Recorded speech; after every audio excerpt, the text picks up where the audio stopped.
একটু record record করার জন্য সবাই বলতেছে আর কি। আচ্ছা ঠিক আছে, প্রবলেম নেই। আচ্ছা, আমাদের এখন সমস্যাটা হলো কি, আমরা তো দলিলে মোটামুটি অনেক কিছু জেনে গেছি, বুঝে গেছি। তো এখন মূল দলিলের বিষয়গুলো আমাদের একটু বুঝতে হবে, ঠিক আছে? যেহেতু আমরা সার্ভেয়ার, সার্ভে প্রফেশনে কাজ করতে গেলে আপনার হাতে অসংখ্য দলিল আসবে, কিন্তু আপনি আসলে দলিল কিছুই বোঝেন না, আমার মাথায় দলিল ঢোকে না। তো এই জন্য আর কি একটা ব্যাকআপ হিসাবে আমরা হচ্ছিল দলিলের একটা পার্ট সংযুক্ত করেছি। তো আচ্ছা, এবার এখন একটু কেউ একটু আমাকে একটু বলবেন দলিলের ইয়ের নাম্বারটা সম্পর্কে, একটু আমাকে বলবেন উপরের এই নাম্বারগুলো সম্পর্কে একটু ধারণা দেবেন আমাকে। স্যার, এইটা উপরের এইটা নাম্বারটা এটা হ্যাঁ স্যার হ্যাঁ, সিরিয়াল নাম্বার, আর এটা হলো দলিল নাম্বার স্যার। ডান পাশেটা একটা দলিল হচ্ছে হলো নাম্বার। দলিল দাখিল নাম্বার, দলিল এটা দাখিল নাম্বার, আর একটা হচ্ছে হলো বালামের সিরিয়াল নাম্বার। সিরিয়াল নাম্বার বালামের সিরিয়াল নাম্বার কোনটা বলেন তো? এই 1678 স্যার। 1678, ডানের রাইট, অল রাইট। ডানের ডান পাশটা। এটা হচ্ছে হলো বালামের সিরিয়াল নাম্বার, আর এটা হচ্ছে হলো দাখিল করার সঙ্গে সঙ্গে এই সিরিয়াল নাম্বারটা দেয়, ঠিক আছে? আর এখানে কিছু রেজিস্ট্রি খরচের বিষয়টা আছে, এটা নিয়ে আমরা একটু আলোচনা করি। হ্যাঁ, আমরা খুব দ্রুত একটু আলোচনা করব, বুঝছেন? খুব দ্রুত এই বিষয়টা খুব দ্রুত আলোচনা করব। তো আপনাদের আমরা টেকনিক যা শিখাই দেবো, আপনারা যদি কোনো কারণবশত দলিল রেজিস্ট্রি করেন, এই টেকনিকটা যা শিখাই দেবো, এটা নিয়ে এত ডিটেলস কিছু জানার দরকার নেই, আমি ডিটেলসই বলবো, কোনো চিন্তার কারণে। আপনি শুধু এই মনোযোগ সহকারে আমার কথাটা শুনবেন শুধুমাত্র। এই দলিলটা মূলত এখানে আমরা দেখতেছি 24/5/2010, এই দলিলটা মূলত রেজিস্ট্রি হয়েছে হচ্ছিল 24/5/2010 সালে, ঠিক আছে? তো এখানে আমরা হিজিবিজি কিছু বিষয় দেখতেছি। তো এই বিষয়ে যাওয়ার আগে আমরা একটু প্রথমে একটু জানার চেষ্টা করব যে হলো আপনার হচ্ছে একটা দলিল রেজিস্ট্রি করতে কি কি রেজিস্ট্রি খরচ দিতে হয়, মানে কি কি খরচ ইনক্লুডেড হয়, বা এর খরচগুলো কিভাবে যুক্ত হয়, কিভাবে হিসাব করতে, এটা একটা হিসাব আছে কিন্তু। তো আপনারা কি একটু কাইন্ডলি বলতে পারবেন এই এটার হিসাবটা কি কারো জানা আছে আপনাদের মধ্যে? একটা সাধারণ ধারণা দিবেন। আচ্ছা, যখন আপনি একটা দলিল রেজিস্ট্রি করতে যাবেন, তখন আপনাকে দলিলের কয়েকটা খরচ দিতে হবে। প্রথমে এক নাম্বার দিতে হবে চলো স্ট্যাম্প রেজিস্ট্রি খরচ, সরি স্ট্যাম্পের খরচ। আর সেকেন্ডলি রেজিস্ট্রেশন খরচ। 3 নম্বর হচ্ছে হলো উৎস কর। আর 4 নম্বর হচ্ছে হলো স্থানীয় সরকার কর। এই 4 ধরনের কর আপনাকে প্রদান করতে হবে আপনি যখন একটা দলিল রেজিস্ট্রি করতে যাবেন। তো এক্ষেত্রে এটা কিন্তু আমাদের একটা সাব কবলা দলিল, বুঝতে পারছেন? এটা কিন্তু মোটামুটি রকমের বলা চলে হেবার পরেই একটা মোটামুটি একটা শক্তিশালী একটা দলিলটা। এটা আমাদের মধ্যে যত দলিল আছে তার মধ্যে সবচেয়ে শক্তিশালী প্রকৃতির দলিল হচ্ছে হেবা, এবং হেবার পরেই সাব কবলার অবস্থা। তো মোটামুটি রকমের আমরা তো সবাই আর হেবা করতে পারবো না, হেবার গল্প করেও লাভ নাই। তার মানে মোটামুটি রকমের বলা চলে বাংলাদেশে যত প্রকৃতির দলিল আছে তার মধ্যে হচ্ছিল সব থেকে শক্তিশালী প্রকৃতির দলিল হচ্ছিল সাব কবলা দলিল, ঠিক আছে? তো এটা যে সাব কবলা দলিল, এটা আমরা শুরুতেই জেনে গেছি, কারণ এখানে হচ্ছিল সাব কবলা দলিল সাধারণত 1 নম্বর ভলিউমে হয়, আমরা কিন্তু জেনে গেছি। আচ্ছা, স্যার সবচেয়ে শক্তিশালী দলিল কোনটা? সরি, হ্যাঁ স্যার, সবচেয়ে শক্তিশালী দলিল কোনটা? এই হেবাগুসটা নাকি সাবকবলা? আচ্ছা, সব থেকে শক্তিশালী প্রকৃতির দলিল হচ্ছিল হেবা। এখন আপনি প্রশ্ন করতে পারেন কি ব্যাপার, হেবার তো রেজিস্ট্রি খরচে নেই, আপনি কি করে বলেন এই কথা হেবা শক্তিশালী দলিল? কারণ আপনি যদি সাব কবলা করেন কাউকে, এর উপরে প্রিয়েমশন মামলা হতে পারে, অগ্রক্রয় মামলা হতে পারে, কিন্তু হেবার উপরে কোনো মামলা কার্যকর নয়। প্রিয়েমশন মামলা হলে আপনার দলিল টিকবে না, তখন আপনার যে মামলা করবে তার নামে আবার জমি রেজিস্ট্রি করে আপনার জমি ফেরত দিয়ে দিতে হবে। তো এই জন্য এই অ্যাঙ্গেল থেকে আমি হেবাটাকে শক্তিশালী দলিলের তালিকাতে আমি রাখছি আর কি, ঠিক আছে? তো সাধারণত একটু মনোযোগ সহকারে শুনবেন, আপনারা বুঝতে পারবেন। দলিলের খরচ হচ্ছিল প্রথমে স্ট্যাম্পের একটা দিতে হয়, সেকেন্ডলি রেজিস্ট্রেশন খরচ, থার্ড হচ্ছে স্থানীয় সরকার কর। স্থানীয় সরকার কর বলতে আপনার এলাকার হচ্ছিল, আপনি যদি ইউনিয়ন, আপনার জমি যদি ইউনিয়ন পরিষদ এলাকার মধ্যে হয়, তাহলে আপনাকে ইউনিয়ন পরিষদকে একটা কর দিতে হবে, কিংবা পৌরসভার মধ্যে হয়, কিংবা সিটি কর্পোরেশনের মধ্যে হয়, বা যে এরিয়ার ভিতরে, কিংবা ক্যান্টনমেন্টের ভিতরে যদি হয়, তাহলে সেই এরিয়াকে, মানে সেই সরকারি সংস্থাকে আপনাকে একটা কর প্রদান করতে হবে। আর ফোর্থলি চলো উৎস কর, মানে হচ্ছে হলো এই যে জমিটা যে বিক্রি করলেন, আপনি দাতা আমি গ্রহীতা, আপনি বিক্রি করলেন আমি ক্রয় করলাম, এই যে আমি যে ক্রয় করলাম, আপনার যে টাকা দিলাম, আপনি তো জমি বিক্রি করে কিছু আয় হইলো, এই আয় থেকে সরকারকে একটা অর্থ আপনাকে প্রদান করতে হবে। এখন বিষয় হলো আমরা সচরাচর কি করি, আমরা সচরাচর করি যে হচ্ছিল জমি হচ্ছিল ক্রয় করে সেই সব টাকা পেইড করে, কিন্তু যে বিক্রেতা সে কোনো টাকা পেইড করে না। কিন্তু এই উৎস কর এটা কিন্তু যে ইনকাম করছে, যার ইনকাম হয়েছে, যার হাতে টাকা গেছে, সে এটা পেইড করবে। কিন্তু আমাদের দেশে হয় তার উল্টা, মানে যে ক্রয় করে তার কাছ থেকেই কিন্তু এই দলিলটা কিন্তু মানে এই খরচটা কিন্তু আদায় করা হয়, বিক্রেতা একটা টাকাও খরচ করে না, মানে দাতাকে এই খরচটা দিতে হয়। এই হলো বিষয়। এখন আমরা দেখি এখন এখন কোন ইয়েতে কত টাকা আমাদের চলো ইয়েটা দিতে হয়। যেমন আপনাকে এখানে হচ্ছিল আচ্ছা স্ট্যাম্প শুল্ক, প্রথমে যেটা আছে স্ট্যাম্প শুল্ক, আমাদের স্ট্যাম্প শুল্ক কত দিতে হয় এটা আমরা একটু পরে জানি। কিন্তু এটা যখন 2010 সালে দলিলটা যখন রেজিস্ট্রি হয়েছে, এই দলিলের টোটাল মূল্য হচ্ছিল, এই জমিটা কিনতে টোটাল লাগছে হচ্ছিল 7 লক্ষ টাকা। হ্যাঁ, তো এখানে স্ট্যাম্প শুল্কটা আমাকে পে করতে হবে হলো টোটাল 3%। তাহলে এখন একটু হিসাব করেন তো, 7 লক্ষের 3% কত হচ্ছে? প্রথমে 7 লক্ষের 1% কত, তাহলে 3% কত, হিসাব করেন দেখি। 21,000 স্যার। 21,000 টাকা। তার মানে এখানে আমাকে স্ট্যাম্প শুল্ক পে করতে হচ্ছে টোটাল 21,000 টাকা।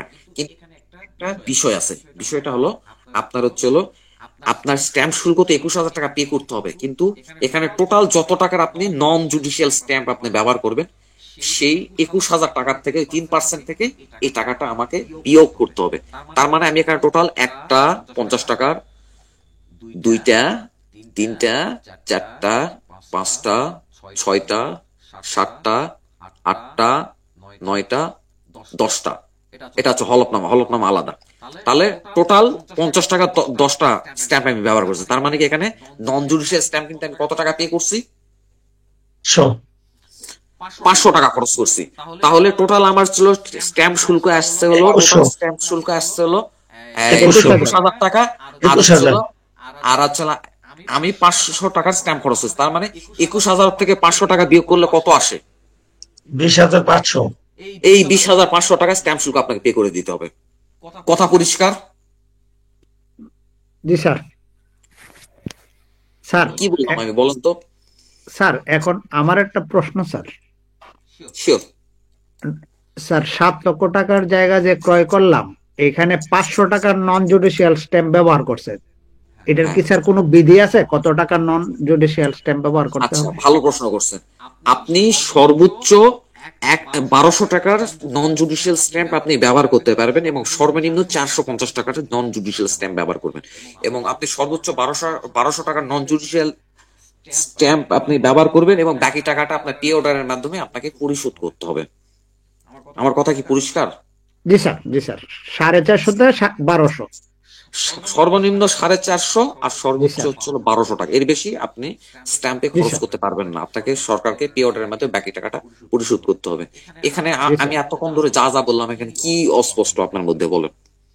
জি না স্যার স্যার। এই জায়গায় কি স্যার একটা জিনিস জানতে চাই স্যার, এই যে 1200 1250 টাকা, এটা কি একটা পাত্রের 1250, নাকি টোটাল 1250 টাকার উপরে গেলে স্যার নন জুডিশিয়ালের যদি টোটাল 1250-এর উপরে যায় তাহলে ওই যে পে অর্ডারের মাধ্যমে দিতে হবে স্যার, এটা একটু বলবেন স্যার। আমি আপনার কথা বুঝি নাই। বলছি কি স্যার, এই যে 1250 টাকা, এটা কি একটা নন জুডিশিয়ালের মূল্য আচ্ছা হবে, নাকি স্যার এই যে 10টা পাতা আছে এটা আচ্ছা, টোটালটার মূল্য স্যার 1250 টাকার মধ্যে থাকতে হবে এটা স্যার? এটা টোটাল যতগুলো স্ট্যাম্প আছে হলফনামা বাদে যতগুলো স্ট্যাম্প আছে, টোটাল মূল্য 1200 টাকা ক্রস করা যাবে না। জি স্যার, এটাই জানতে চাইছি স্যার। 1200 টাকাটা ক্রস করা যাবে না, আবার 450-এর নিচেও নামা যাবে না। 450-এর নিচে নামলে কিন্তু আপনার বিরুদ্ধে কিন্তু মামলা হবে, কিন্তু নির্বাহী ম্যাজিস্ট্রেট কিন্তু আপনার বিরুদ্ধে মামলা করবে। তো তখন এই দেখা যাবে যে এর থেকেও 10 গুণ রেজিস্ট্রি খরচ যা আছে তার 10 গুণ টাকা আপনার কাছে আদায় করা হবে, যদি আপনি কম ইয়ে করেন। স্যার 450-এর কম হলে কি সাব রেজিস্ট্রার অফিসার গ্রহণ করবেন? সাব রেজিস্ট্রার অফিস এখন 450 টাকার নিচে হইলে হবে কিনা এটা আমি, সাব রেজিস্ট্রার গ্রহণ করবে কিনা এটা আমি জানি না, কিন্তু আমি এইটুকু জানি যে 450 টাকার নিচে আপনি যদি করেন, রেজিস্ট্রি করেন, তাহলে আপনার বিরুদ্ধে মামলা হবে। নির্বাহী ম্যাজিস্ট্রেট আপনার বিরুদ্ধে মামলা করবে, এটা ধরা পড়ার সঙ্গে সঙ্গে আপনার বিরুদ্ধে মামলা হবে। জি স্যার, তাইলে আইনের কথা সাব বলতেছি। রেজিস্ট্রার গ্রহণ করবেন। এখন ঠিক সাব আছে স্যার। রেজিস্ট্রার এটা রেজিস্ট্রি করবে কি করবে না এটা আমার জানা নেই। জি স্যার, থ্যাংক ইউ স্যার। আচ্ছা, তাহলে স্ট্যাম্প শুল্ক কত পে করতে হবে? কত? 3% স্যার। 3%। তো আমার 7 লক্ষ টাকা, আমার জমির মোট মূল্য হচ্ছে 7 লক্ষ টাকা। 7 লক্ষ টাকা 3% কত হচ্ছে? 21,000। 21,000 টাকা। আর আমি এখানে টোটাল কত টাকা নন জুডিশিয়াল স্ট্যাম্প ব্যবহার করছি? 450 থেকে 1200 টাকা। আমি কত খরচ করছি এখানে? কত খরচ করছি? 500 টাকা স্যার। আর তাহলে আমি 20,500 2100 টাকা। টাকার মধ্যে 500 বিয়োগ করলে 20,500 টাকা আমার স্ট্যাম্প শুল্ক পে অর্ডারের মধ্যে পে করতে হবে। কিভাবে পে অর্ডারের মাধ্যমে পে করবেন এটা আমরা একটু পরে দেখবো, ঠিক আছে? জি স্যার। এরপরে বলছি হচ্ছিল রেজিস্ট্রেশন খরচ হচ্ছিল স্যার 2%। আসসালামু আলাইকুম, আমার একটা প্রশ্ন ছিল। শিওর। স্যার আমরা যে জমির মূল্যটা নির্ধারণ করছি, এটা কি আমরা যে মূল্যে ক্রয় করব সেটা নির্ধারিত হবে নাকি মৌজা রেটটায় নির্ধারিত হবে? আচ্ছা, এটা তো আপনার ইচ্ছা। ভালো প্রশ্ন। না না, এটা ওনার ইচ্ছা নয়, এটা এটা একটা ভালো প্রশ্ন করছে। সর্বনিম্ন একটা মৌজার রেট আছে, ওইটার নিচে নামা যাবে না, এরপর উপরে আপনি যা দিয়ে কিনেন। জি জি জি, সর্বনিম্ন মৌজা। আচ্ছা, আমি একটু বলি আপনাকে। আচ্ছা, আপনার প্রিএমশন সম্পর্কে কি আপনাদের ধারণা আছে? পেনশন? জি স্যার। জি। করায় স্যার, অগ্র করায়। আচ্ছা, সাপোজ ধরেন আমার এলাকাতে একটা জমি হচ্ছিল প্রতি শতক হচ্ছিল প্রায় 40 লাখ টাকা শতক, আমি যে অঞ্চলে অবস্থান করতেছি। তো এখানে মৌজা রেট আছে হলো 3 লক্ষ টাকা। তো সাপোজ ধরেন আমি একটা 40 লক্ষ টাকা দিয়ে হয়তো 3 শতক জমি কিনলাম, তাহলে কত লাগলো? 40 40 80 1,20,00,000। আর আমি মৌজা রেটটা এখানে উঠাই দিলাম যে হচ্ছিল 9 লক্ষ টাকা। আমার উপর যদি আমার পাশের জমিওয়ালা যদি প্রিএমশন করে, তাহলে আমাকে এটা প্রায় 15 থেকে 16 লাখ টাকার মধ্যেই আমাকে জমিটা ছেড়ে দিতে হবে আমার পাশের মালিককে, প্রিএমশন অনুযায়ী।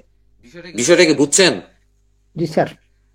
আপনার কি আদৌ উচিত আপনার হচ্ছিল এই যে দামে কিনছেন ওই দামটাই উল্লেখ করে দেওয়া উচিত?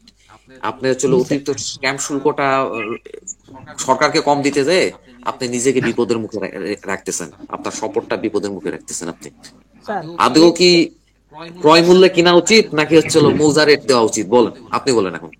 স্যার আমি যে একটা জমির ব্যাপারে দেখছি, সেটা হচ্ছে মৌজা রেট 6 লক্ষ প্রতি শতাংশ, না সরি, প্রতি গন্ডায় ওরা হিসাব করলো 6,66,000 টাকা।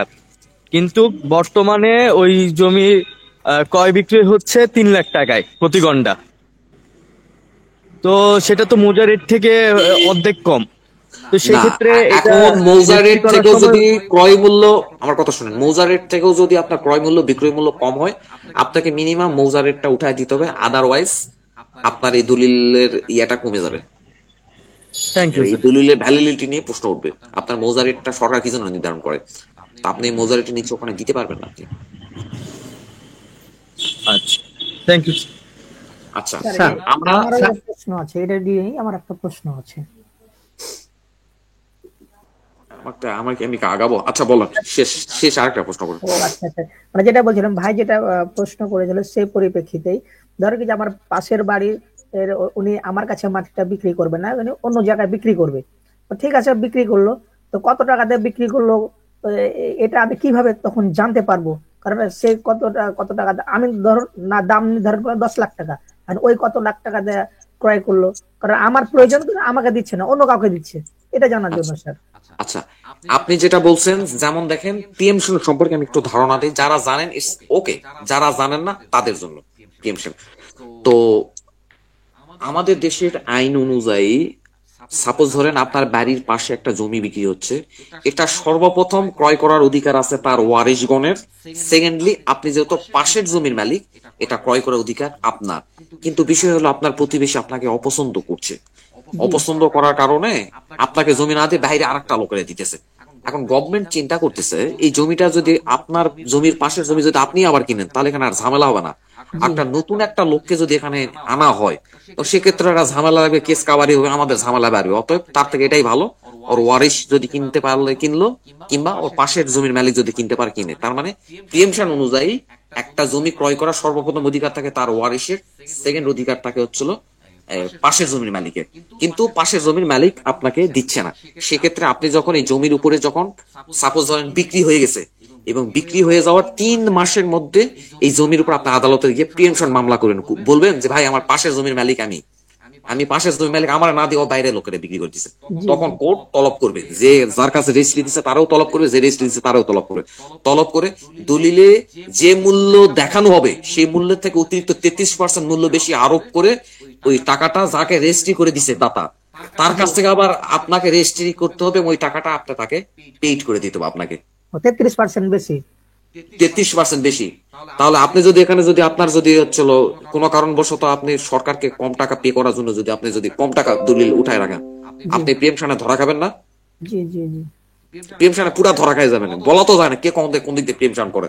তো অতএব যে টাকাতে কিনছে আমরা আমাদের সরকারকে, এটা আমাদেরই সরকার, আমরা আমাদের সরকারকে কখনো ফাঁকি দিব না। মানে মানুষকে ফাঁকি দিতে গেলে মানুষের জন্য গর্ত গুলো ওই গর্তে নিজেরই পড়তে হয়। ঠিক আছে স্যার, এই এবার জন্য বুঝতে পেরেছি। আমরা দেশের প্রচলিত আইনের বিরুদ্ধে কখনো যাব না, ধন্যবাদ স্যার, সামনে আমরা আইনের মধ্যে থাকবো। আচ্ছা, যদি যদি আর- আর তথ্যটা যদি হবে- গোপন থাকে 3 মাস পরে কি করা যাবে? 3 মাস যদি ও না জানে সেক্ষেত্রে কি হবে? স্যার জানার পরে কি 3 মাস এটা, নাকি যখন দলিল হয়েছে ওই তারিখ থেকে 3 মাস স্যার?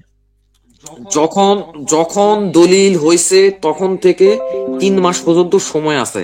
তো এই ভাই যেটা প্রশ্ন করছে যে যদি কোনো কারণবশত না জানে, আপনি যে আপনার পাশের জমি যে বিক্রি হইতেছে আপনি জানেন না, এর বিভিন্ন কারণ থাকতে পারে। যেমন আপনি বিদেশ আছেন কোনো কারণবশত, বা ঝামেলার কারণে আপনি জেনেও আসতে পারতেছেন না, বা আপনি হয়তো কারাগারে বন্দী আছেন, মানে আপনার মন চাইতে চায় কিনবেন কিন্তু আপনি তো মামলা করতে পারতেছেন না, নির্যাতন বেরোতে পারতেছেন, কিংবা আপনি হাসপাতালে থাকতে পারেন। তো যদি আপনি উপযুক্ত কারণ দেখাইতে পারেন তখন আপনি এটা করার জন্য হয়তোবা আরো 1 বছরের মতো, সরি আরো 3 মাস সময় পাবেন। সর্বোচ্চ এটা তামাদি 3 মাসের মতো হয়তো তামাদি পাবেন। 3 মাস কি 6 মাস এটা আমার এক্স্যাক্টলি মনে নেই, সম্ভবত 6 মাস, টোটাল 9 মাস আর কি। তামাদি পাইতেছেন 6 মাস, আর এদিকে হচ্ছিল রেজিস্ট্রির তারিখ হতে হচ্ছিল 3 মাস। ঠিক আছে, কিন্তু আমি জানি না এলা বললে হবে না, এটা আপনাকে কোর্টে প্রুফ করতে হবে। আমি অমুক কারণে আমি আটকা ছিলাম, বা অমুক একটা কারণে আমি আমি এটা জানতে পারি না, আমার পক্ষে জানা সম্ভব নয়, এটা প্রুফ লাগবে। এত সহজ নাকি আপনি হচ্ছে একজন যার নামে জমি রেজিস্ট্রি হয়ে গেছে আপনি হুট করে 3 মাস পরে এসে বলতেছেন যে ভাই আমি জানি না, আমার সময় দেওয়া হোক? তা তো হয় না। ঠিক আছে, আচ্ছা প্রথমে তাহলে স্ট্যাম্প শুল্কের বিষয়টা তো পরিষ্কার না? জি স্যার। এরপর আমাকে হচ্ছিল রেজিস্ট্রেশন শুল্ক পে করতে হবে হচ্ছিল 2%। 2%। তাহলে 7 লক্ষের 2% কত হচ্ছে? 2% 14,000। এই হচ্ছিল 14,000 টাকা। এখানে 100 টাকা হচ্ছিল রেজিস্ট্রিতে তাদের একটা বই আছে, ওই বইয়ে নথিভুক্ত করার জন্য এটা আপনার সশরীরে রেজিস্ট্রি অফিসে এটা আপনাকে 100 টাকা পে করতে হবে। এর সাথে হচ্ছিল এনফিস দিতে হবে 36 টাকা। এনফিসটা হচ্ছিল নকল নবিশটা আপনার দলিলটা যে হচ্ছিল এই ভলিউমে যে নকল করবে তার জন্য 36 টাকা পে করতে হবে। তাহলে গেল হচ্ছিল 14,000, গেল 14,000 রেজিস্ট্রেশন কস্ট গেল। তারপর বলছিলাম স্থানীয় সরকার কর, স্থানীয় উন্নয়ন কর, স্থানীয় উন্নয়ন কর দিতে হবে 2%। এই যে পৌর কর, আমার পৌরসভা নিছে 2%, তাহলে 14,000 টাকা পৌরসভা নিয়ে নিছে। তাহলে এখন হিসাব করেন, আমার হচ্ছিল আপনার হচ্ছিল স্ট্যাম্প শুল্ক গেল 3%, রেজিস্ট্রেশন কি কয় পার্সেন্ট গেল? স্যার এই স্ট্যাম্প শুল্কটা কি স্যার 3% হবে না স্যার 1.5% হবে স্যার? আমি এটা বলতেছি, এটা এটা 2010 সালের দলিল, এটা 1.5% আসছে 2014 সালে, ওটা নিয়ে আমি আলোচনা করব। আমি এই দলিল নিয়ে কথা বলতেছি এখন। আচ্ছা তাহলে তাহলে আমার হচ্ছিল দেখেন একটা হিসাব করেন, আমার হচ্ছিল এই যে দেখেন 20,500, এটা এটা এটা কি শুল্ক বলেন তো? 20,500 লেখা রাখছে, এটা যে পিরিয়ডের একটা কাটছে, স্ট্যাম্প শুল্ক বললেন স্যার? এটা হচ্ছিল স্ট্যাম্প শুল্ক। তারপরে এইটা হচ্ছিল কি কাটছে 14,136 টাকা, এটা কি কাটছে? এটা স্যার রেজিস্ট্রি স্থানীয় কর স্যার?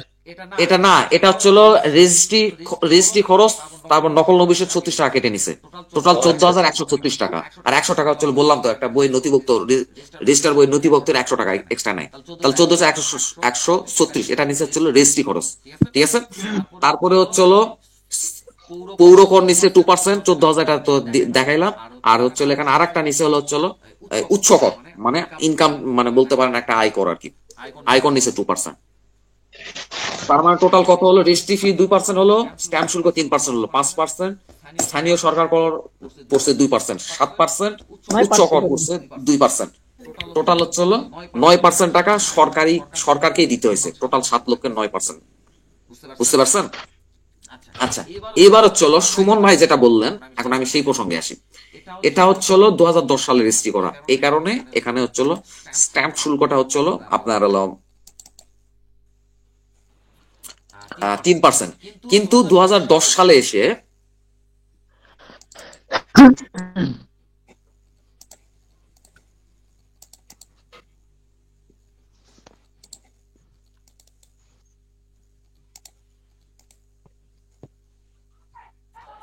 এই যে দেখেন এখানে কি লেখা আছে পড়েন তো। এই যে এখান থেকে পড়বেন, এই যে এখান থেকে পড়বেন, যাক অমুক সেকশন এখান থেকে পড়বেন। কি লেখা আছে? কি একজন পড়েন। 3%-এর পরিবর্তে 10% নির্ধারণ করছে স্যার। 3% এর পরিবর্তে 1.5% নির্ধারণ করছে। এটা এটা এটা কত তারিখে গেজেটটা হয়েছে? কত তারিখে স্যার এটা হয়েছে ডিসেম্বর 26, 2019। তাহলে আমার দলিলটা আছে 2010 সালে। তাহলে কি আমি কি এই 1.5% এর কি আমার কি স্ট্যাম্প শুল্ক 1.5% করছে না 3% করছে? 3% স্যার। আমার স্ট্যাম্প শুল্ক পড়ছে 3%। কিন্তু আপনি এখন রেজিস্ট্রি করতে গেলে এখন গভর্নমেন্ট এটা একটা গেজেট প্রকাশ করে বলছে যে এখানে আমরা আর 3% নিব না স্ট্যাম্প শুল্ক, এখানে আপনারা আমাদের 1.5% দিয়ে দিবেন। এখন এই প্রসঙ্গে আমরা আসতেছি, ঠিক আছে? আচ্ছা,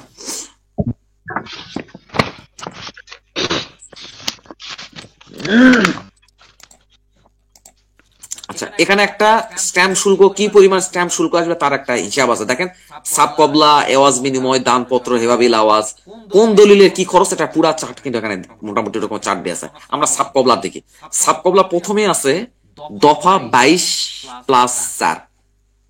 আমার এখানে একটা বিষয় আছে, একটু এটা আপনাদের একটু দৃষ্টি করতে চাই। দেখেন এখানে 23+4 লেখা আছে, দেখেন খেয়াল করছেন? জি স্যার।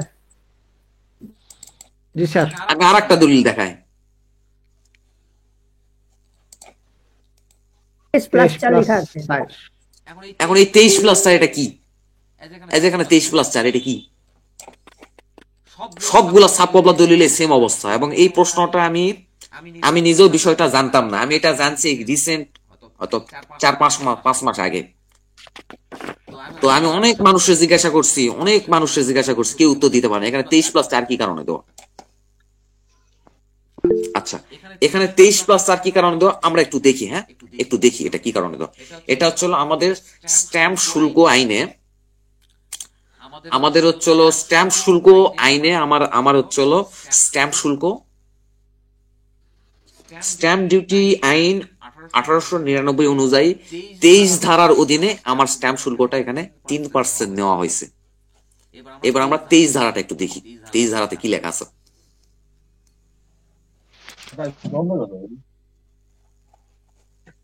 হ্যালো, আসসালামু আলাইকুম আসলু ভাই। বলেন। রেকর্ডিং কি হচ্ছে? হ্যাঁ, রেকর্ডিং হচ্ছে। ধন্যবাদ। আচ্ছা, দেখেন তো 23 ধারাতে কি লেখা আছে, দেখেন। স্ট্যাম্প শুল্ক আইন 1899, এই কি লেখা আছে?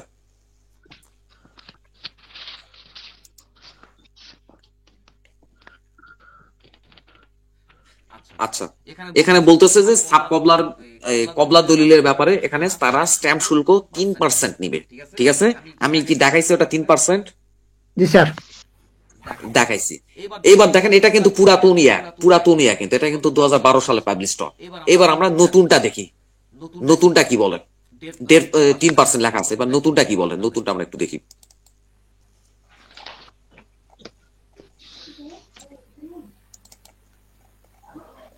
আচ্ছা, এটা ইংরেজিতে, বুঝছেন? নতুনটা বলতেছে হচ্ছিল, আচ্ছা, কনভেন্স, যেখানে হচ্ছিল 1.5%, দেখছেন? ওই সেম জিনিস এটা ইংরেজিতে লেখা। হ্যাঁ, এটা হচ্ছিল 1.5%। আর নতুন আইনে আরেকটা নতুন জিনিস সংযোজন হয়েছে, এটা আর 23 ধারাতে নেই, 19 নম্বর ধারাটা বাদ দিয়ে এটা চলে আসছে 22 নম্বরে। তার মানে আধুনিক সাব কবলা দলিল গুলাতে কিন্তু 22 লেখা থাকবে, বা 23 লেখা থাকবে না। এই যে 1.5%, দেখছেন? তাহলে এটা স্যার 19 সালের পর। এটা এটা হচ্ছে কত সালে দেখি, এটা কত সালে বেরিয়েছে এটা দেখি। এটা 2022 সালে প্রকাশিত হয়েছে। ও আচ্ছা, 2022 সালের পর। 30 জুন 2022। না না, 2019 সালের পর থেকে ওটা চালু হয়েছে, কিন্তু এটা এটা প্রকাশিত হয়েছে 2022 সালে। এটা 2022 সালে গেজেট হয়েছে। তাহলে বোঝা গেল যে হচ্ছিল এই 23 ধারা, এখন আর 23 ধারা কিন্তু লেখা থাকবে না। আমাদের আগেকার দলিল তো, এই 8-10 বছর আগেকার দলিল তো, এই জন্য আমাদের 23 ধারা আছে।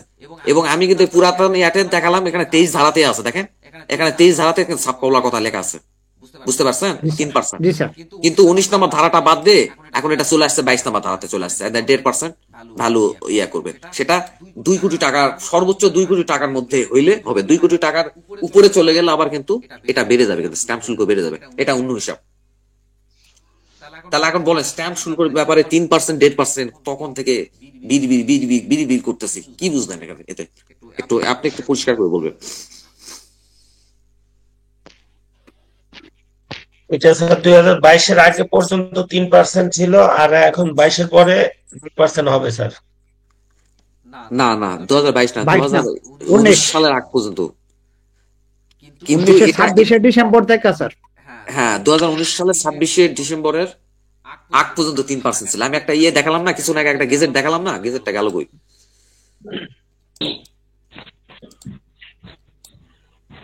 এই যে এটা কি দেখালাম, এটা 3% এর পরিবর্তে 1.5% নির্ধারণ করলো। এটা এটা কত তারিখের গেজেট? 2019 সালের গেজেট এটা কিন্তু 26 ডিসেম্বর, 26 ডিসেম্বর। এরপর থেকে কিন্তু এটা হচ্ছে হলো 3.5-এর বদলে 1.5 হয়ে গেছে স্ট্যাম্প শুল্ক। তার মানে কি কি বুঝলেন বলেন? আমি কি কিছু বুঝাইতে পারছি? আর এখানে আরেকটা জিনিস লেখা আছে, আমার দলিলে একটু আগে দেখাই। আমার দলিলে দেখা 23+4 নম্বর হলো আপনাকে একটা হলফনামা ইয়ে করতে হবে। এই হলফনামাটা 4 নম্বর ধারা অনুযায়ী একটা হলফনামা আপনাকে যুক্ত করতে হবে, এবং হলফনামাটা হবে হলো 2022 সালের আগে এটা হলফনামাটা আমাদের দিতে হচ্ছিল 200 টাকার স্ট্যাম্পে, এখন দিতে হবে 300 টাকার স্ট্যাম্পে। এবার আমরা দেখি 4 নম্বর ধারাটা দেখি স্ট্যাম্প শুল্ক আইনের।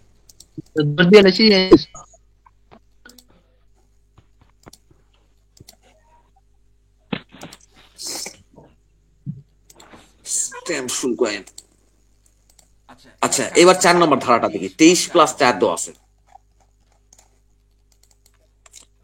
3-8-38। এই যে দেখেন 4 নম্বর ধারা চলে হলফনামা। এখানে কি লেখা আছে? এই হলফনামাটা হবে হলো 200 টাকার স্ট্যাম্পে হতে হবে, ঠিক আছে? কিন্তু এবার নতুনটা আপনাকে দেখাই। 4 নম্বর ইয়ে হচ্ছে হলো 4 নম্বর ধারাতে এখন হচ্ছে হলো যুক্ত হয়েছে হলো 300 টাকা নাই, সরি 200 টাকার নাই। এই যে 4 নম্বরটা এফিডেভিট, এটা হচ্ছে 300 টাকার স্ট্যাম্পের উপর করতে হবে। এখন আপনি বলতে পারেন ভাই হলফনামা আবার কি জিনিস? এই যে দেখেন আমার দলিলের শেষে একটা স্বীকারোক্তি পত্র আছে, একটা দলিল দাতার একটা হলফনামা আছে, যেখানে সে বলছে যে আমি জমি এর আগে কোথাও বিক্রি করিনি, যদি বিক্রি করে থাকি বা কোনো অনিয়ম করি বা কোনো ভুল তথ্য দিয়ে থাকি তাহলে আমার বিরুদ্ধে মামলা করা যাইবে। আমার কোনো ওয়ারিশ ভবিষ্যতে জমির মালিকানা দাবি করতে পারে না। এই হিব্রি জিব্রি বলে একটা চলো নিজের একটা চলো স্বীকারোক্তি আর কি, বিষয়টা হলো এটাকে বলে হলফনামা। এই হলফনামাটা চলো এই 2022 সালের আগে হলফনামাটা 200 টাকার মধ্যে করলেই হয়ে যেত, কিন্তু এখন সর্বনিম্ন এই হলফনামাটাই হইতে হবে, আলাদা ভাবে হইতে হবে 300 টাকার স্ট্যাম্পে। আমার কথা পরিষ্কার? জি স্যার। এখানে ছিল 23, এখানে 23+4 কি জন্য লেখা আছে বলেন? ওই 4টা হচ্ছে ধারা স্যার, ওই হলফনামার ধারা 4 নাম্বারটা, আর 23টা হচ্ছে যে আমার ওই শুল্ক, আপনার স্ট্যাম্প ট্যাক্স কত পার্সেন্ট দেবো। আমি বলি স্ট্যাম্প শুল্ক আইনের 23 ধারা অনুযায়ী সাবকবলা দলিলের এটা হচ্ছিল স্ট্যাম্প শুল্ক, বুঝছেন? Stamp duty act 1899। এই দুটাই কিন্তু 23 ধারা আর 4 ধারা। দেখেন এখানে এটাই লেখা আছে। আজ দেখেন দফা 22, এখন 22 লেখছে কারণ এখন এটা 23-এ আছে, এখন এটা 22-এ চলে আসে। এখন আপনি দলিল রেজিস্ট্রি করতে গেলে না 23 লেখা থাকবে, এখন লেখা থাকবে 22+4। 22 নম্বর ধারা অনুযায়ী এই স্ট্যাম্প শুল্কটা পে করতে হবে। আচ্ছা, আমি বহু কথা বলছি, এখানে দেখেন লেখা আছে 1.5% সর্বোচ্চ 2 কোটি টাকা। 2 কোটি টাকার মধ্যে প্রপার্টি হলে আপনার স্ট্যাম্প শুল্ক পড়বে হচ্ছিল 1.5%। 2 কোটি টাকা বেশি হলে কি হবে এটা পরবর্তীতে আছে। আচ্ছা, এরপর এখানে লেখা আছে হলফনামা স্ট্যাম্প শুল্ক পড়বে 300 টাকা। হলফনামা মানে বুঝছেন? জি স্যার। জি স্যার, স্বীকারোক্তি। স্বীকারোক্তি স্যার। এরপরে স্ট্যাম্প শুল্ক তো পে করলেন 1.5%, দেন হলে আসবে হচ্ছিল রেজিস্ট্রেশন ফি। এখন বলতেছে এ ফি 1%, সর্বনিম্ন 100 টাকা। তা সাপোজ আপনার একটা সম্পদের মূল্য যদি আপনার হচ্ছিল 500 টাকা হয়, 500 টাকার একটা সম্পত্তি যদি আপনি ইয়ে করেন, রেজিস্ট্রি করেন, এটার 1% 5 টাকা হচ্ছে, তাহলে আপনি সর্বনিম্ন 100 টাকা রেজিস্ট্রেশন ফি, এর নিচে কিন্তু নামবে না। বিষয়টা কি বুঝছেন? জি স্যার। যত টাকা মূল্য হবে তার 1% হবে এটা সর্বনিম্ন ফি। হ্যাঁ। আচ্ছা, এবার বলছে এন ফিস হচ্ছিল প্রতি 300 শব্দ বিশিষ্ট এক পৃষ্ঠার জন্য 24 টাকা। এটা 24 টাকাতে দেয় না, এটা হচ্ছিল তা 36 টাকা ইয়ে করে, এখনো 36 টাকা করে। বুঝছেন? মানে হচ্ছিল এন ফি বলতে কি বোঝায় বলেন তো? কিছুক্ষণ আগে কিন্তু বলছি আমি, বলেন তো এন ফিস মানে কি? আর ওই যে নকল নবিশদের স্যার ফি যেটা। গুড গুড গুড, এটা হচ্ছিল এন ফিস হচ্ছিল নকল নবিশরা যে আপনার দলিলটা যে নকলের বালামের যে লিখবে, তাদের লেখার জন্য তো তাদেরকে একটা কস্ট দিতে হয়, সেটা আপনার কাছ থেকে গভর্নমেন্ট কেটে নিবে। এবং এই টাকাটা এই নকল নবিশের টাকাটা আর হচ্ছিল ই ফিস 100 টাকা হচ্ছিল ভলিউম নথিভুক্ত টাকাটা আপনাকে সাব রেজিস্ট্রার অফিসে ক্যাশ টাকা জমা দিতে হবে। আর আর বাকি টাকাগুলা এগুলো যে মোটা টাকা যেগুলো আছে এগুলো পে অর্ডার মাধ্যমে জমা দিবে। কিভাবে জমা দিবে এটা আমি একটু পরে বলবো। তার মানে এখানে আমার স্ট্যাম্প শুল্ক লাগতেছে হচ্ছিল 1.5% একটা দলিল রেজিস্ট্রি করতে, তাহলে রেজিস্ট্রেশন খরচ লাগতে 1%, তাহলে কত পার্সেন্ট হলো দুটা মিলে?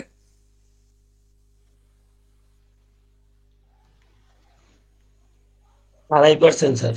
2.5%। আচ্ছা, এরপর হচ্ছিল স্থানীয় সরকার কর হচ্ছিল, এখানে বলা আছে উপজেলা, ইউনিয়ন, উপজেলা, জেলা বা ক্যান্টনমেন্ট বোর্ডের ভিতরে হলে 3% স্থানীয় সরকার কর দিতে হবে। আর সিটি কর্পোরেশন আর ক্যান্টনমেন্ট বোর্ড যেটা উপজেলাধীন নয় সেটা হচ্ছিল 2%। বুঝা গেল? আমরা 3%ই ধরি, যেহেতু আমরা চলে ইউনিয়ন উপজেলার ভিতরে বা জেলার ভিতরে এই ক্যাটাগরির মধ্যে করতেছি, তাহলে 3%। তাহলে এইদিকে 2.5% হলো, 2.5 আর 3 কত হলো? 5.5। 5.5%। আচ্ছা, আর এটা হলো উৎসকর। উৎসকর এটা হলো বিভিন্ন এক এক ইয়াতে মানে চলো এক এক ইয়া হয়, কোন জায়গাতে 3% হয়, আবার 4% হয়, কোন জায়গাতে 6% হয়। তো এটা আনুমানিক আপনি 4% হয়, তো এটা আপনি 4% ধরেন, আনুমানিক 4% সাধারণত আরোপ করা হয় উৎসকর। তাহলে কত হলো টোটাল? 9 স্যার। তাহলে এই এই টোটাল আপনি একটা জমি যখন আপনি দলিল করবেন বা রেজিস্ট্রি করবেন, এই 9.5 না কত হচ্ছে? 9.5 স্যার। 9.5 এই 9.5% টোটাল খরচে 9.5% এটা আপনাকে গভর্নমেন্টকে দিতে হবে। আমার কথা পরিষ্কার নয়, আমি বুঝাইতেই পারিনি আপনারে। জি স্যার, বুঝছি আর স্যার। বাকিগুলা যেগুলা আছে, এগুলা যেটা আছে যেমন হচ্ছিল উৎস আয় কর, এটা হচ্ছিল যারা হচ্ছিল ডেভেলপার কোম্পানি, কোনো কোম্পানি, এটা তাদের করতে হবে, যেহেতু আপনি কোনো কোম্পানি নয়, আপনি ব্যক্তি মালিকানা দিন, এটা আপনার ক্ষেত্রে প্রযোজ্য নয়। তারপরে হচ্ছিল আপনার যেহেতু যদি নর্মালি ফ্ল্যাট হয়, যদি এর উপর কোনো স্থাপনা থাকে, এই ক্ষেত্রে এটাও আপনার সাথে প্রযোজ্য হবে। কিন্তু এটা যদি নর্মাল যদি ইয়ে হয়, তাহলে এইটাও আপনার ক্ষেত্রে প্রযোজ্য নয়। এরপরে বিবিধ খরচ, এটা তো আগেই বলছি 36 টাকা 300 ইয়ার জন্য। আর আরেকটা জিনিস বলতে ভুলে গেছি, 10 টাকার একটা কোর্ট ফি লাগে এলটি নোটিশ জারি করার জন্য। এলটি নোটিশটা হচ্ছে আপনার জমি রেজিস্ট্রি করে প্রতি 1 বছর পর পর সাব রেজিস্ট্রার অফিস থেকে আপনার ভূমি অফিসে একটা ইয়ে চলে যাবে, রিপোর্ট চলে যাবে যে এখানে অমুক দলিল রেজিস্ট্রি রয়েছে। পরবর্তীতে ভূমি অফিস এটা চেক করে নামজারির বিষয়টা। তো যদিও এগুলা করা হয় না, কিন্তু এটা সরকারি নিয়ম আছে আর কি। এই হলো বিষয়। তাহলে 9.5% আপনাকে দিতে হবে, এবং এর সাথে যুক্ত হবে দলিল লেখকের পারিশ্রমিক। কোন দলিল লেখক 2,000, 3,000, 5,000 একটু বোকা শোকা পাইলে 10,000, 20,000, 50,000 টাকাও পেলে দলিল লেখক। আর হচ্ছে এর সাথে যুক্ত হবে দলিল লেখকের পারিশ্রমিক, তার সাথে যুক্ত হবে একটা অবৈধ একটা খরচ যুক্ত হবে, সেটা হচ্ছে ওই সংশ্লিষ্ট সাব রেজিস্ট্রার অফিসের যে দলিল লেখক সমিতি আছে, ওই দলিল লেখক সমিতি তারা মিনিমাম 5 থেকে 7,000 টাকা আপনার প্রতিটা দলিলের উপর তারা আরোপ করে, যেটা পুরোপুরি অবৈধ, এটা কোনো নিয়ম নেই। তাহলে দলিল লেখক পারিশ্রমিক যুক্ত হলো, আর ওই অবৈধ ওই হলো দলিল লেখক সমিতির হচ্ছিল 5 থেকে 7,000 টাকা। এর সাথে সাব রেজিস্ট্রারের ঘুষ যুক্ত হবে হচ্ছিল কোনো জায়গাতে 3,000, কোনো জায়গাতে 5,000, কোনো জায়গাতে আবার 10,000 টাকা। সাব রেজিস্ট্রার সরাসরি ঘুষ খাবে না, সাব রেজিস্ট্রার দলিল লেখকের মাধ্যমে টাকাটা দলিল লেখকে রেখে দিবে, আর সাব রেজিস্ট্রার জাস্ট দলিলগুলো গুনে রাখে। তো সব কাজ শেষ হয়ে গেলে সাব রেজিস্ট্রার যায় দলিল লেখকদের কাছ থেকে টাকাগুলো বুঝে নেয়। এই মিলে টোটাল হচ্ছিল 9.5%-এর উপরেও আপনার প্রায় আরো 3%, কোন ক্ষেত্রে 4%, কোন ক্ষেত্রে 5%, শহরগুলাতে 7-8%ও বেশি কিন্তু খরচ লেগে যায়। উঠছে কিন্তু করতে তো সরকার স্যার কিন্তু এখন এই কম আছে স্যার। 9.5%-এর উপরে কিন্তু কোনো খরচ সরকার পায় না। হ্যাঁ বলো। স্যার উঠছে করটা তো কম আছে স্যার এখন, 4% যেটা ধরছেন না স্যার, এটা তো স্যার স্থান ভেদে কম বেশি আছে স্যার। এই যে এখন সিটি আমার উপজেলা শহরে আমি একটু বলি, এটা আমার উপজেলা শহরে এটা উচ্চ কর পরে হচ্ছিল 4% পরে। এখন হয়তোবা এখন অন্য কোথাও তো কম হওয়ার কথা নয়, আমি যতদূর জানি গ্রামাঞ্চল বলেন আর উপজেলা শহর বলেন কিন্তু সব একই। এখন যদি আপনার জানা থাকে তাহলে আপনি আমাকে জানান, আমি নিশ্চিত দিয়ে বলতেছি না যে আমি ঠিক বলতেছি, আপনার কথাও ঠিক হইতে পারে, আপনি যেটা জানেন এটা জানান। স্যার আপনার তো ঠিক আছে স্যার, এটা স্থান ভেদে বলতে আপনার পৌরসভাগুলিতে 4% ঠিক আছে, জেলা পৌরসভা ওইটা 6% ও নেয় স্যার, আবার ওই যে অন্য জেলাতে ইউনিয়ন 6%, পর্যায়ে জেলাতে স্যার 6%, 2% নেয় স্যার। জেলাতে 6%। স্যার ইউনিয়ন পর্যায়ে স্যার 2% ও নেয় স্যার, মানে এটা একটা ক্যাটাগরি ভাগ আছে স্যার। আচ্ছা তাহলে এটা তাহলে আমাকে একটু জেনে নিতে হবে। হ্যাঁ আমি যেহেতু এটা যে ব্যাপারে আমার পরিষ্কার যেহেতু ধারণা নাই, এটা নিয়ে আমার কথা বলাটা উচিত হবে না, ঠিক আছে? আচ্ছা কিন্তু আলটিমেটলি খরচ সম্পর্কে তো আপনারা একটা ধারণা তো পেলেন নাকি? জি স্যার, অনেক সুন্দরভাবে বুঝতে পারছি এটা স্যার, আচ্ছা ভেঙে ভেঙে আচ্ছা স্যার বুঝাইছেন তো স্যার। আচ্ছা আমি এগুলা পিডিএফ কিন্তু আপনাদের দিয়ে দিয়েছি, আপনারা একটু কাইন্ডলি এটা একটু পড়বেন। আপনি বিশ্বাস করেন আমি কখনো চিন্তা করি না যে হচ্ছে আমি এগুলো মানুষকে দিয়ে দিতেছি তারা পরে আমার চেয়েও বেশি শিখে ফেলবে, আমি এটা কখনো চিন্তা করি না। তো আপনি যদি আমাকে দ্বারা যদি আপনার একটা উপকার হয়, আপনি কতটা খুশি হবেন, আপনার কতটা উপকার হবে এটা আমি জানি না, তার থেকে আমি বেশি খুশি হব, মানে আমি অহংকার করব আপনারা নিয়ে, বুঝছেন? এটাই আমার হচ্ছে সবচেয়ে বড় একটা। অন্যান্য জিনিস স্যার বিলাই দিলে বা বন্টন করলে স্যার কমে, কিন্তু শিক্ষা বা জ্ঞানটা বিলাই দিলে স্যার বাড়ে স্যার। আচ্ছা এখানে হচ্ছে আমি সবকিছু নিয়ে আলোচনা করলাম না, কারণ এত আলোচনা করার টাইম নাই। আপনারা একটু মনোযোগ সহকারে দেখে নেবেন, যেমন এওজ বদল দলিলের ক্ষেত্রে খরচ কত করে। এওজ বদল দলিলের ক্ষেত্রে কিন্তু এখানে কিন্তু এগুলা কিন্তু একটা খরচ আর লাগে না, শুধুমাত্র শুধুমাত্র এই 3টা খরচ কিন্তু লাগে, এগুলা লাগে না। তাহলে একটু দেখে নিবেন। তারপরে হচ্ছে দানপত্রের খরচ কত, হেবাবিল আওয়াজ দলিল কত খরচ কত, ওয়াকফ দলিল কত খরচ কত, এগুলো কিন্তু আইন থেকে কথা বলতেছে, আমি কিন্তু মানে মানে মানে মানে আমার মনে চাইতেছে আমি বলতেছি বিষয়টা তা নয়। তো এই বিষয়টা এই চারটা যখন আপনার কাছে থাকবে, আপনি রেজিস্ট্রেশন করার আগে যখন যাবেন, দলিল লেখক সামনে যখন আপনি এইভাবে করে এক্সপ্লেইন করবেন, এই চারটা বের করে যখন কথা বলবেন, তখন ও ঘাবড়ে যাবে, তখন ও আপনার একটা কথাই বলবে। আপনি যখন নিজেই যখন সবকিছু জানেন, তাহলে আপনি যান পে অর্ডারটা আপনি পরিশোধ করে দিয়ে আসেন, আমার হচ্ছিল এই চা নাস্তা খাওয়ার জন্য 3000 টাকা দিয়ে, আর হচ্ছিল আর আচ্ছা আমার সমিতির চাঁদা হচ্ছিল 3000-4000 টাকা দিয়ে। যখন আপনার কথা বলা স্প্রিয়া দেখলো অটোমেটিক থেমে যাবে, বুঝছেন? যখন দেখবে যে ও কিচ্ছুই জানেন না, আপনি ও আপনার যে হিসাব ধরে দিতেছে আপনি ওইভাবেই ধরতেছেন, তখন ও হচ্ছিল সুযোগ নেবে ওখানে। তারপরে এখানে হেবার খরচ কিন্তু অনলি কিন্তু 1900 টাকা খরচ। আপনি 10,000 কোটি টাকা সম্পত্তি আপনার নাতিকে হেবা করে দেন, অনলি খরচ 1920 টাকা সরকারি খরচ। এখানে দলিল লেখক হয়তো সর্বোচ্চ দলিল লেখক সাব রেজিস্ট্রার অফিসার আর হচ্ছিল এই অবৈধ সমিতি, এরা সর্ব মিলে আর 10,000 টাকা নিল, প্রায় 10 থেকে 11,000 টাকার মধ্যে কিন্তু আপনার রেজিস্ট্রি কিন্তু সম্পূর্ণ হয়ে যাবে। কিন্তু হেবা করতে আমি এরকম বহু দেখছি, হেবা করতে সামান্য হেবা করতে যেখানে সরকারি খরচ পড়ে অনলি 1920 টাকা, সেখানে হেবা করতে 50,000 টাকা তো হেবা দলিল করছে। কিছু বলবেন অজিত দাদা?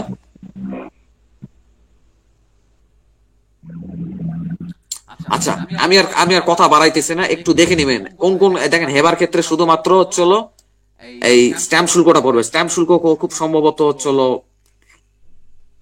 1800-900 বা 1000 টাকা পড়বে স্ট্যাম্প শুল্ক। এখানে ইফি শুরু 100 টাকা, এই দুটা শুল্কই টোটাল 1900 টাকা। 10,000 কোটি টাকা সম্পত্তি হেবা করলেও 1920 টাকা সরকার পাবে, আপনার হচ্ছিল এই 2,000 টাকার সম্পত্তি হেবা করলেও সরকার পাবে 1920 টাকা, ঠিক আছে? তা আপনারা একটু এগুলা দেখে নিবেন। আমার পক্ষে এত কিছু বলা সম্ভব না, আপনারা কিন্তু বুঝতেছেন, কিন্তু এটা আমার পক্ষে বলা সম্ভব না। এক সাপ কবলা বলতে যে প্যারাটা খাইলাম, পাওয়ার অফ অ্যাটর্নি, তারপর হচ্ছে সাধারণ পাওয়ার অফ অ্যাটর্নি, আর এগুলো অনেক কিছু আছে। আপনারা যখন যেটা লাগবে আমি চার্জে ওদের দিয়ে দিছি। ইজারার ক্ষেত্রে দলিল করতে, সরকারের সাথে দলিল করতে কি পরিমাণ খরচ হয়, এগুলো সব আছে। এগুলো প্রশ্ন প্রতিটা নিয়ত কিন্তু আমার কাছে আসে যে ইজারা নিতে কত খরচ, কিভাবে কি করা লাগে না করা লাগে, জি স্যার, সম্পূর্ণ যখন আপনি পড়বেন বুঝতে পারছেন, আমরা জ্ঞানের একটা প্রিন্ট অনন্য লেভেলে আপনি চলে যাবেন। আমরা স্যার প্রিন্ট করে বাইন্ডিং আকারে করে নেব স্যার। আর যখন এগুলো পড়বেন তখন দেখবেন অটোমেটিক যখন মানুষ একটা প্রশ্ন করতেছে আপনার ভিতরতে উত্তর আসতেছে। মাঠে যখন এই সার্ভেয়ারের কাজ করতে যাবেন তখন আপনি দেখবেন যে হলো এই অন্যান্যদের শিশু শিশু মনে হবে যে শিশু তো কি বলে এগুলা আবল তাবল কথাবার্তা। দেখবেন যে সবাই ভুল কথা বলতেছে, প্রত্যেকটা লোক ভুল কথা বলতেছে। তো তখন দেখবেন যে আপনার কাজের একটা স্পিয়া, অটোমেটিক স্পিয়াটা কিন্তু বেড়ে যাবে কিন্তু। তো এটা আমাদের হচ্ছিল একটা বাইকের হচ্ছিল ফুয়েল হচ্ছিল তেল, আমাদের ফুয়েল হচ্ছিল তেল, সরি জ্ঞান। আচ্ছা আমি আর একটা জিনিস দেখাই, এই দেখি ফোনটা দেখি, আমাকে একটু 2 মিনিট সময় দেবেন। আপনারা আপনাদের মতো একটু আলোচনা করেন, আমাকে একটু 2 মিনিট সময় দেবেন। Thank you.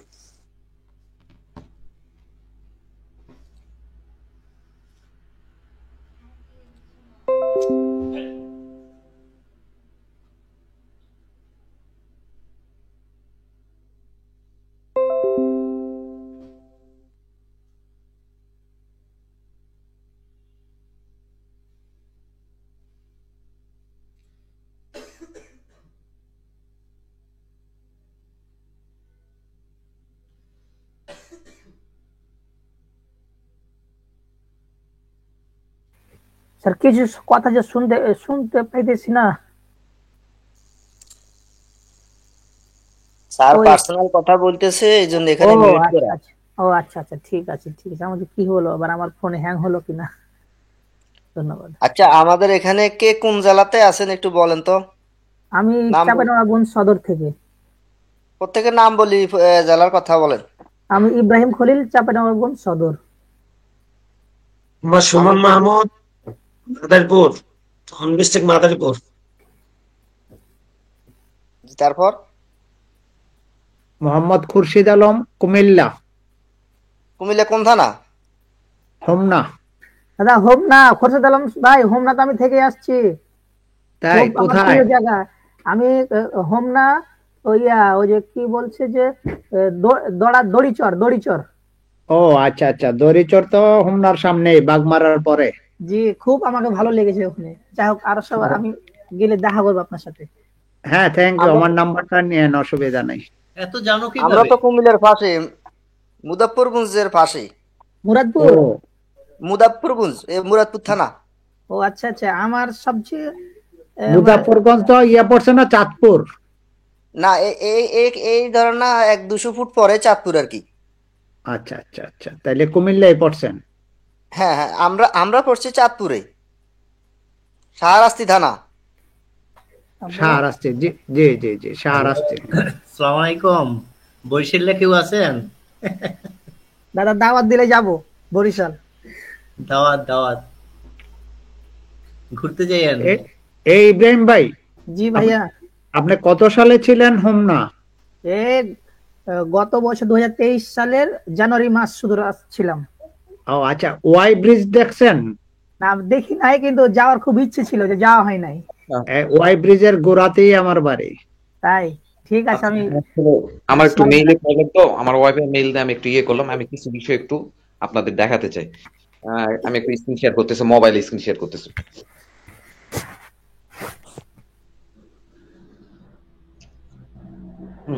আমার স্ক্রিন দেখতে পাচ্ছেন? জি দেখা যায়। আচ্ছা, আমার মোবাইলে গুগল প্লে স্টোর থেকে আমরা একটা দলিল সেবা নামে একটা অ্যাপস আছে, এই অ্যাপসটা আমরা ইনস্টল করে নিব। হ্যাঁ, যেমন আপনার হচ্ছে গুগল প্লে স্টোরে গিয়ে আপনি হচ্ছে ডাইরেক্ট সার্চ দেবেন দলিল.com। দলিল, জি স্যার, আমি আজকে দেখলাম .com, দলিল.com ইন্টার। এই যে দেখেন দলিল.com, দেখেন দলিল সেবা, দেখেন 2 নম্বরটা আমার যেহেতু ইনস্টল করা আছে, পাশে ওপেন উঠছে, আপনি ইনস্টল অপশন আসবে, আপনি ইনস্টল করে নেবেন। আচ্ছা, আমি দলিল সেবা অ্যাপসটা ওপেন করতেছি। আচ্ছা, এই যে দেখেন দলিল সেবা অ্যাপস এর মধ্যে দেখেন উপরে আছে দলিল প্রস্তুত, তার নিচে দেখেন registration fees calculation. Registration fees ক্যালকুলেটরে আমরা ক্লিক করব। ক্লিক করে দেখেন এখানে আপনাদের স্পেসিফিক ভাবে কোন দলিল রেজিস্ট্রি করতে চান। দেখেন এখানে পাশে একটা ড্রপ মেনু সাইন আছে, এখানে একটা আমরা ক্লিক করবো। দেখেন এখানে কোন দলিল করবেন, অনেক রকমের দলিল আছে, আপনারা করে নেবেন। আমি সবকিছু নিয়ে কথা বলতে পারতেছি না, আমরা এখানে সাবকমলা দলিল দিয়ে দিলাম। এখন আপনাদের মধ্যে কোন একজনের বিভাগ বলেন, কোন একজনের বিভাগ বলেন। রাজশাহী। কার্ডটা নিব, নেন একটা নেন, যেখানে হলো। আচ্ছা আমরা চট্টগ্রাম নেই, চট্টগ্রাম নিলাম। এরপর আপনার চলো জেলা বলেন। চাঁদপুর। কুমিল্লা।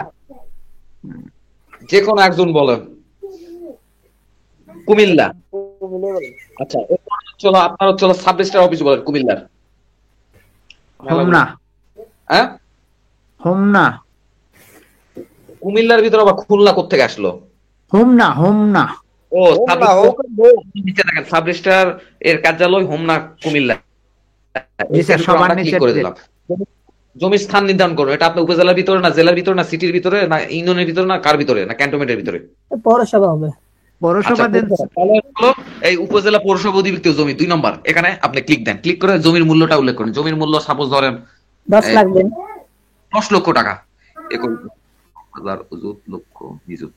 আচ্ছা এবার আপনি হচ্ছে ডাইরেক্ট সাধারণ ক্রেতা দলিলে পেজ সাধারণত হয় 10 পাতা হয় বা 11 পাতা হয়। আচ্ছা 11 পাতাই দেন, 10 পাতা সাধারণত হয়। 10 লক্ষ টাকা সম্পত্তির উপরে দেখেন টোটাল সরকারি খরচ কত এখানে ডাইরেক্ট দিয়ে দিচ্ছে। দেখেন রেজিস্ট্রেশন ফি 1%। আমরা কি জানা আসছে 1% জেনে আসছি? জি স্যার খুব সুন্দর। জি 1,000 টাকা। এখানে স্ট্যাম্প শুল্ক হচ্ছিল 1.5% 15,000 টাকা। স্থানীয় সরকার কর হচ্ছিল 3% 30,000 টাকা। এখানে উৎস কর মানে আপনার আয় করটা দিবেন আর কি 4%, এখানে হচ্ছে 40,000 টাকা। টোটাল এখানে হিবিজিবি আর হচ্ছে হলফনামা আছে 300 টাকার, স্ট্যাম্প আছে, ই ফিস আছে 100 টাকা, ইন ফিস আছে এত, এনএন ফিস আছে এত, কোর্ট ফি আছে 10, টোটাল 96,070 টাকা। এটা সরকারকে আপনাকে পে করতে হবে। আপনার নিজ নিজ এলাকার এখন হচ্ছে রেজিস্ট্রি খরচ কত পড়বে, আপনি এটা কি দলিল হিসেবে অ্যাপসের মাধ্যমে কি আপনি পারবেন বের করতে? জি স্যার ইনশাআল্লাহ পারবো। এখন জি স্যার আমি আজকে দলিল.com এ ঢুকেই শুধু আমি মৌজা ম্যাপের রেট সবগুলো দেখলাম, যে আমার মৌজা ম্যাপের রেট কত এগুলো দেখলাম। দলিল.com এ যে মৌজা রেটটা উল্লেখ করা আছে এই মৌজা রেটের সাথে কিন্তু বাস্তবিক মৌজা রেটটা মিল নাই। কিন্তু আমার এলাকাতে দলিল.com এ মৌজা রেট দেওয়া আছে হচ্ছে দেখলাম হচ্ছে 45,000 টাকা, কিন্তু বাস্তবে ওই দলিল লেখকদের কাছে আছে, কিন্তু জিজ্ঞাসা করলে দিয়ে দেয় যে আপনাদের মৌজা রেট দেখি কত আছে, দিয়ে দেয়। কিন্তু বাস্তবে মৌজা রেট হচ্ছে 3 লক্ষ টাকা, সর্বনিম্ন মৌজা রেট 3 লক্ষ টাকা তাদের কাছে ইয়েটা আছে। আপনারা তাদের কাছে চেয়ে নেবেন বা এখান থেকেও আপনারা কিন্তু দেখতে পারেন। এখান থেকে সরকারি খরচটা কিন্তু চলে আসবে। এর সাথে যুক্ত হবে এই দলিল লেখকের খরচ। আর কি যুক্ত হবে বলেন? দলিল লেখক খরচ, এরপরে স্যার দলিল লেখক সমিতির খরচ, সাব রেজিস্ট্রার অফিসারের খরচ, এটা অলিখিত স্যার এর সাথে যুক্ত হবে, বুঝতে পারছেন? এইভাবে করে কিন্তু আমরা দলিল.com থেকে কিন্তু আমার জমির কত টাকা সরকারি খরচ আসবে এটা কিন্তু আমরা বের করতে পারবো। ওটা আমার ওই দলিল লেখকের কাছে শুনতে হবে না। ওই দলিল লেখকের আপনি যাই বলবেন ভাই খরচ সাবকবলা খরচ যা আসে পে অর্ডার আমি করে দেবো, আমার টাকা দিয়ে আমি যাই ব্যাংকে যাই করে দেবো। হ্যালো, আপনি জাস্ট আপনার খরচ কত দিতে হবে আপনি এই কথা বলেন। ওই হচ্ছে দলিল লেখকের ওই সমিতির খরচ কত ওটা আপনার বলার দরকার না, ওরাই বলুক। ওটা আপনার বলবেন না যে সমিতির খরচ বলেন, ওটা আপনার বলার দরকার নেই। তারে বলবেন যে আপনার খরচ কত দিতে হবে তাই বলেন। আপনি এগুলা হিসাব আপনার করতে হবে না, এগুলো আপনার কষ্ট করে আপনাকে ব্যাংকে টাকা জমা দিতে হবে না, টাকা ব্যাংকে টাকা আমি জমা দিয়ে আসবো। আপনি জাস্ট আপনার খরচ কত দিতে হবে তাই বলেন, বুঝতে পারছেন? কিন্তু আমরা যাই করি কি, আমরা না জানার কারণে জিজ্ঞাসা করি ভাই কত টাকা দিতে হবে, ভাই রেজিস্ট্রি খরচ কত পড়বে। ও ধ্যান করে বলে বসলো যে টোটাল খরচ যা আসবে তার 14% দিয়ে দিন, যাক তাহলে হবে, বা 15% দিয়ে দিন। তাহলে চিন্তা করেন এখান থেকে দলিল লেখক সামান্য একটা দলিল লিখে আপনার কাছ থেকে কত টাকা ইয়ে করে নিয়ে যাচ্ছে, চিন্তা করো। তখন শুধু স্যার ওই পার্সেন্টের উপর যদি চাই তখন আপনি বলবেন যে আপনার হচ্ছে এখানকার এই খরচ এত, এই খরচ এত, এই খরচ এত, এই খরচ এত, আর আপনার খরচ আপনি 20,000 টাকা নিবেন। ও খরচ যখন বেশি যদি চাই তখন বলবেন আপনি 20,000 টাকা নিবেন। আপনার খরচ খুব বেশি হলো 1,000 টাকা, তাই বেশি 1,000 টাকা তাই বেশি আপনার, কিন্তু আপনি সেই জায়গায় কত 3,000 টাকা নিতে পারেন বা 5,000 টাকা নিতে পারেন। আপনি 20,000 টাকা কি করেছেন? তখন আপনি তার সাথে আর্গুমেন্ট করতে পারবেন, তর্ক করতে বলতেছি না কারোর সঙ্গে, কিন্তু আপনি আর্গুমেন্ট করতে পারবেন। এখন সে আপনাকে করে দেবে কি দেবে না সেটা পরের হিসাব, কিন্তু মেন কথা হলো কি হিসাবের ব্যাপারে আপনি পরিষ্কার একটা ধারণা রাখলেন আর কি, ঠিক আছে? জি স্যার। আচ্ছা, এখন বিষয় হলো, তো সবই তো বুঝলাম, এখন এটা আমরা পে অর্ডার করব কিভাবে? আচ্ছা, এইবার আমরা পে অর্ডারের বিষয়টা দেখি, কিভাবে আমরা পে অর্ডারের মাধ্যমে এটা আমরা পরিশোধ করব। আচ্ছা, এবার আমরা কম্পিউটার স্ক্রিনে আবার ফেরত যাই।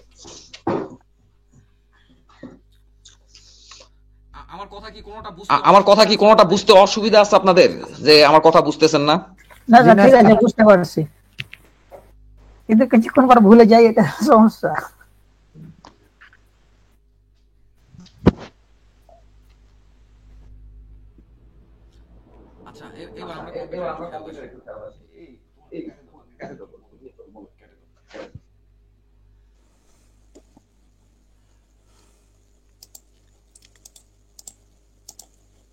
আচ্ছা, এবার আমরা পে অর্ডারটা কিভাবে করব, মানে টাকাটা আমরা কিভাবে জমা দেবো? হ্যাঁ, আমার কাছে একটা দলিলে একটা পে অর্ডার একটা স্লিপ আছে। তো আপনাকে টোটাল হচ্ছে হলো কি কি পে অর্ডার করতে হবে, এটা একটু আমি আপনাদেরকে একটু জানাই দেই। দলিলটা গেল কই? আচ্ছা, এখান থেকে আমাকে পে অর্ডার করতে হবে হলো স্ট্যাম্প শুল্কটা পে অর্ডারের মাধ্যমে ব্যাংকে জমা দিতে হবে। কোন ব্যাংকে কিভাবে জমা দেবেন আমি বলে দিচ্ছি। স্ট্যাম্প শুল্কটা জমা দিতে হবে 1.5%, রেজিস্ট্রেশন ফিটা জমা দিতে হবে 1%, এটা রেজিস্ট্রেশন ফিটা জমা দিতে হবে, স্থানীয় সরকার কর এটা জমা দিতে হবে, আর হচ্ছে উচ্চ করে, এই চারটা জিনিস আপনাকে জমা দিতে হবে। তার মানে এখানে টোটাল আসতেছে হলো, সাপোজ ধর 9%, আপনার কত হবে সেটা আপনি তো হিসাব করবেনই, আমি আমার হিসাবটা বলতেছি আপনাকে আর কি, ঠিক আছে? তাহলে এই 9% টাকাটা আলাদা আলাদা পে অর্ডার, এরকম একটা করে সোনালী ব্যাংকে যাবেন, সোনালী ব্যাংকে গিয়ে বলবেন যে ভাই আমি আমার হচ্ছে জমির একটা করতে চাই, জমি রেজিস্ট্রি করবো, তো এর জন্য আমাকে হচ্ছে আমার এই খাতে আমার টাকা জমা দিতে হবে, আমাকে স্লিপ দেন। আপনাকে এই ধরনের ব্লু কালারের, এক এক জায়গাতে এক এক রকমের কালার, বুঝছেন, আমার এলাকাতে ব্লু কালার। আচ্ছা, এই এলো একটা স্লিপ দেন, তখন তারা আপনাকে স্লিপ দিয়ে দিবে, তখন এখানে আপনি লিখে দেয়, দেখেন লিখে দিছে উচ্চ কর দিয়ে, এখানে একটা দেওয়া আছে, একটা পে অর্ডার স্লিপ নাম্বার দিছে। এই স্লিপটা গিয়ে আপনি এইভাবে করে সোনালী ব্যাংকে পে অর্ডারের মাধ্যমে জমা দিয়ে এই স্লিপটা নিয়ে যায় আপনি আপনার দলিল লেখককে দিয়ে দিবেন। তো দলিল লেখক এই নাম্বারটা দেখেন 54,658 কি জানো লেখা আছে, এই ডিজিটটা সে লিখে নিবে এই স্লিপটা পাইলে। এই অরিজিনাল স্লিপটা দিতে হবে, কিন্তু ফটোকপি কিন্তু নিবে না, অরিজিনাল স্লিপটা দিতে হবে, ঠিক আছে? এটা জমা দিবেন হচ্ছে আপনার এলাকার স্থানীয় সোনালী ব্যাংকে জমা দিবেন, ঠিক আছে?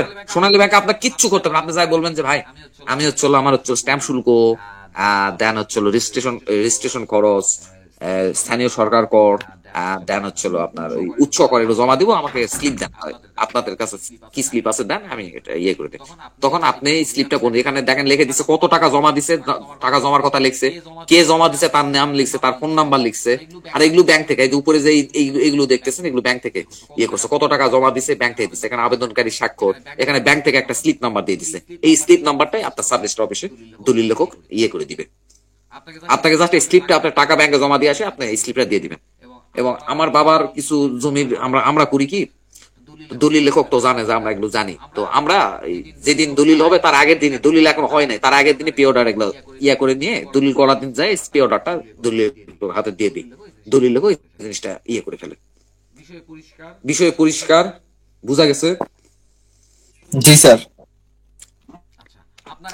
আপনার এত কিছু মনে রাখার দরকার নাই, আপনি জাস্ট প্রসিডিওরটা জানলেন। তাহলে স্যার পে অর্ডার তো 4টা করতে হবে, এটা কত কি হবে এটা আপনি তো জানলেন, ঠিক আছে? স্যার পে অর্ডার তো 4টা করতে হবে।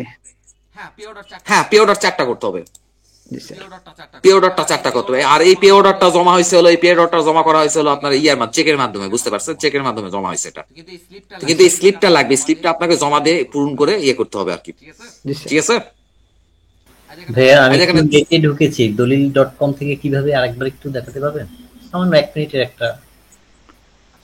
আচ্ছা, আমার তো মোবাইল তো আমার ওয়াইফকে দিয়ে দিছি, আমার তো বকা দিবে। ওটা অ্যাপস থেকে ভাইয়া, অ্যাপ থেকে অন্য কেউ একটু শেয়ার করেন, একটু দেখান আমাকে।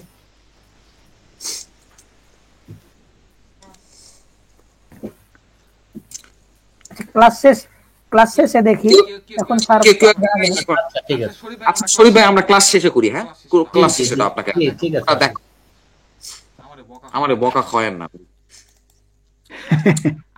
আর এখানে হচ্ছে পে অর্ডার সম্পর্কিত কিছু আইন আছে, বুঝতে পারছেন তো, ডিটেলসে আপনি জানতে পারবেন, এখানে আইন আছে, আমি এগুলো দিয়ে দিছি, বুঝতে পারছেন, গ্রুপে দিয়ে দিছি। পে অর্ডারের স্লিপটা অনেক জায়গাতে রেজিস্ট্রেশন বই ফ্রি, এই যে স্লিপটা অনেক জায়গাতে এরকম স্লিপ দিতে পারে, এক এক জায়গায় এক এক রকম স্লিপ দিতে পারে।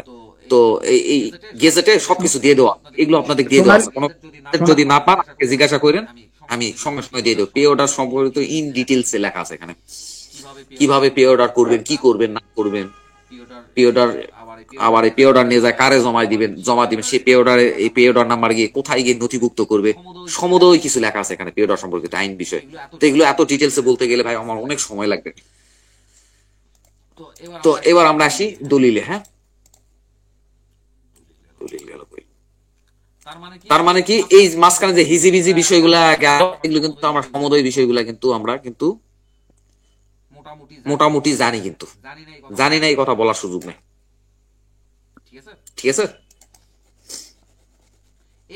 এবার আসি আমরা একটু দলিলের একটু নমুনা দেখি। ঠিক আছে, তো প্রথমেই কিন্তু আমি এটা নিয়ে কথা বলছি, আপনার হচ্ছে হলো এক কথা বারবার আসতেছে, এটা নিয়ে কথা না বলি।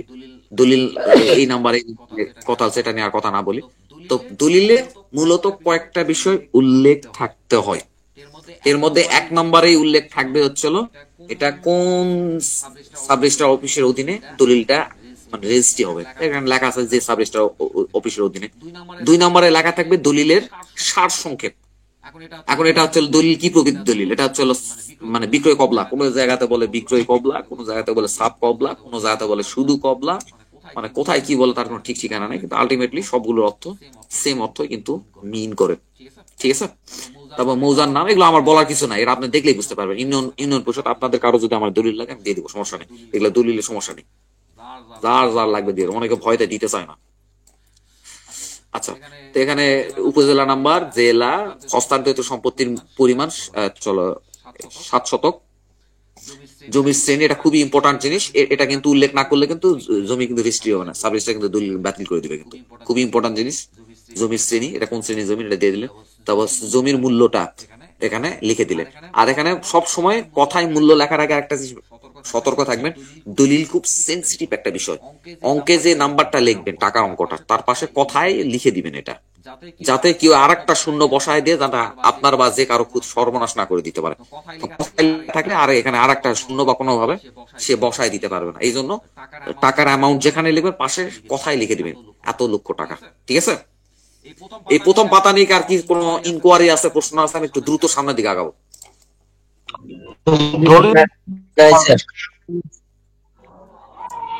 সব দলিল একরকমের, সব দলিল একরকমের, সব দলিল একরকমের। এইবার আসি দ্বিতীয় পাতাতে। হ্যাঁ, মানে দলিল নাম্বার থেকে কমিট নাম্বারটা একটু কম বেশি হওয়ার কারণটা কি? কমিট নাম্বার দলিল নাম্বারটা সেম সেম হওয়া উচিত না? ওটা গত ক্লাসে হয়েছে, আপনি ক্লাস শেষে আমাদের কাছ থেকে জেনে নেন, জানিয়ে দেব আমাদের ক্লাসটা।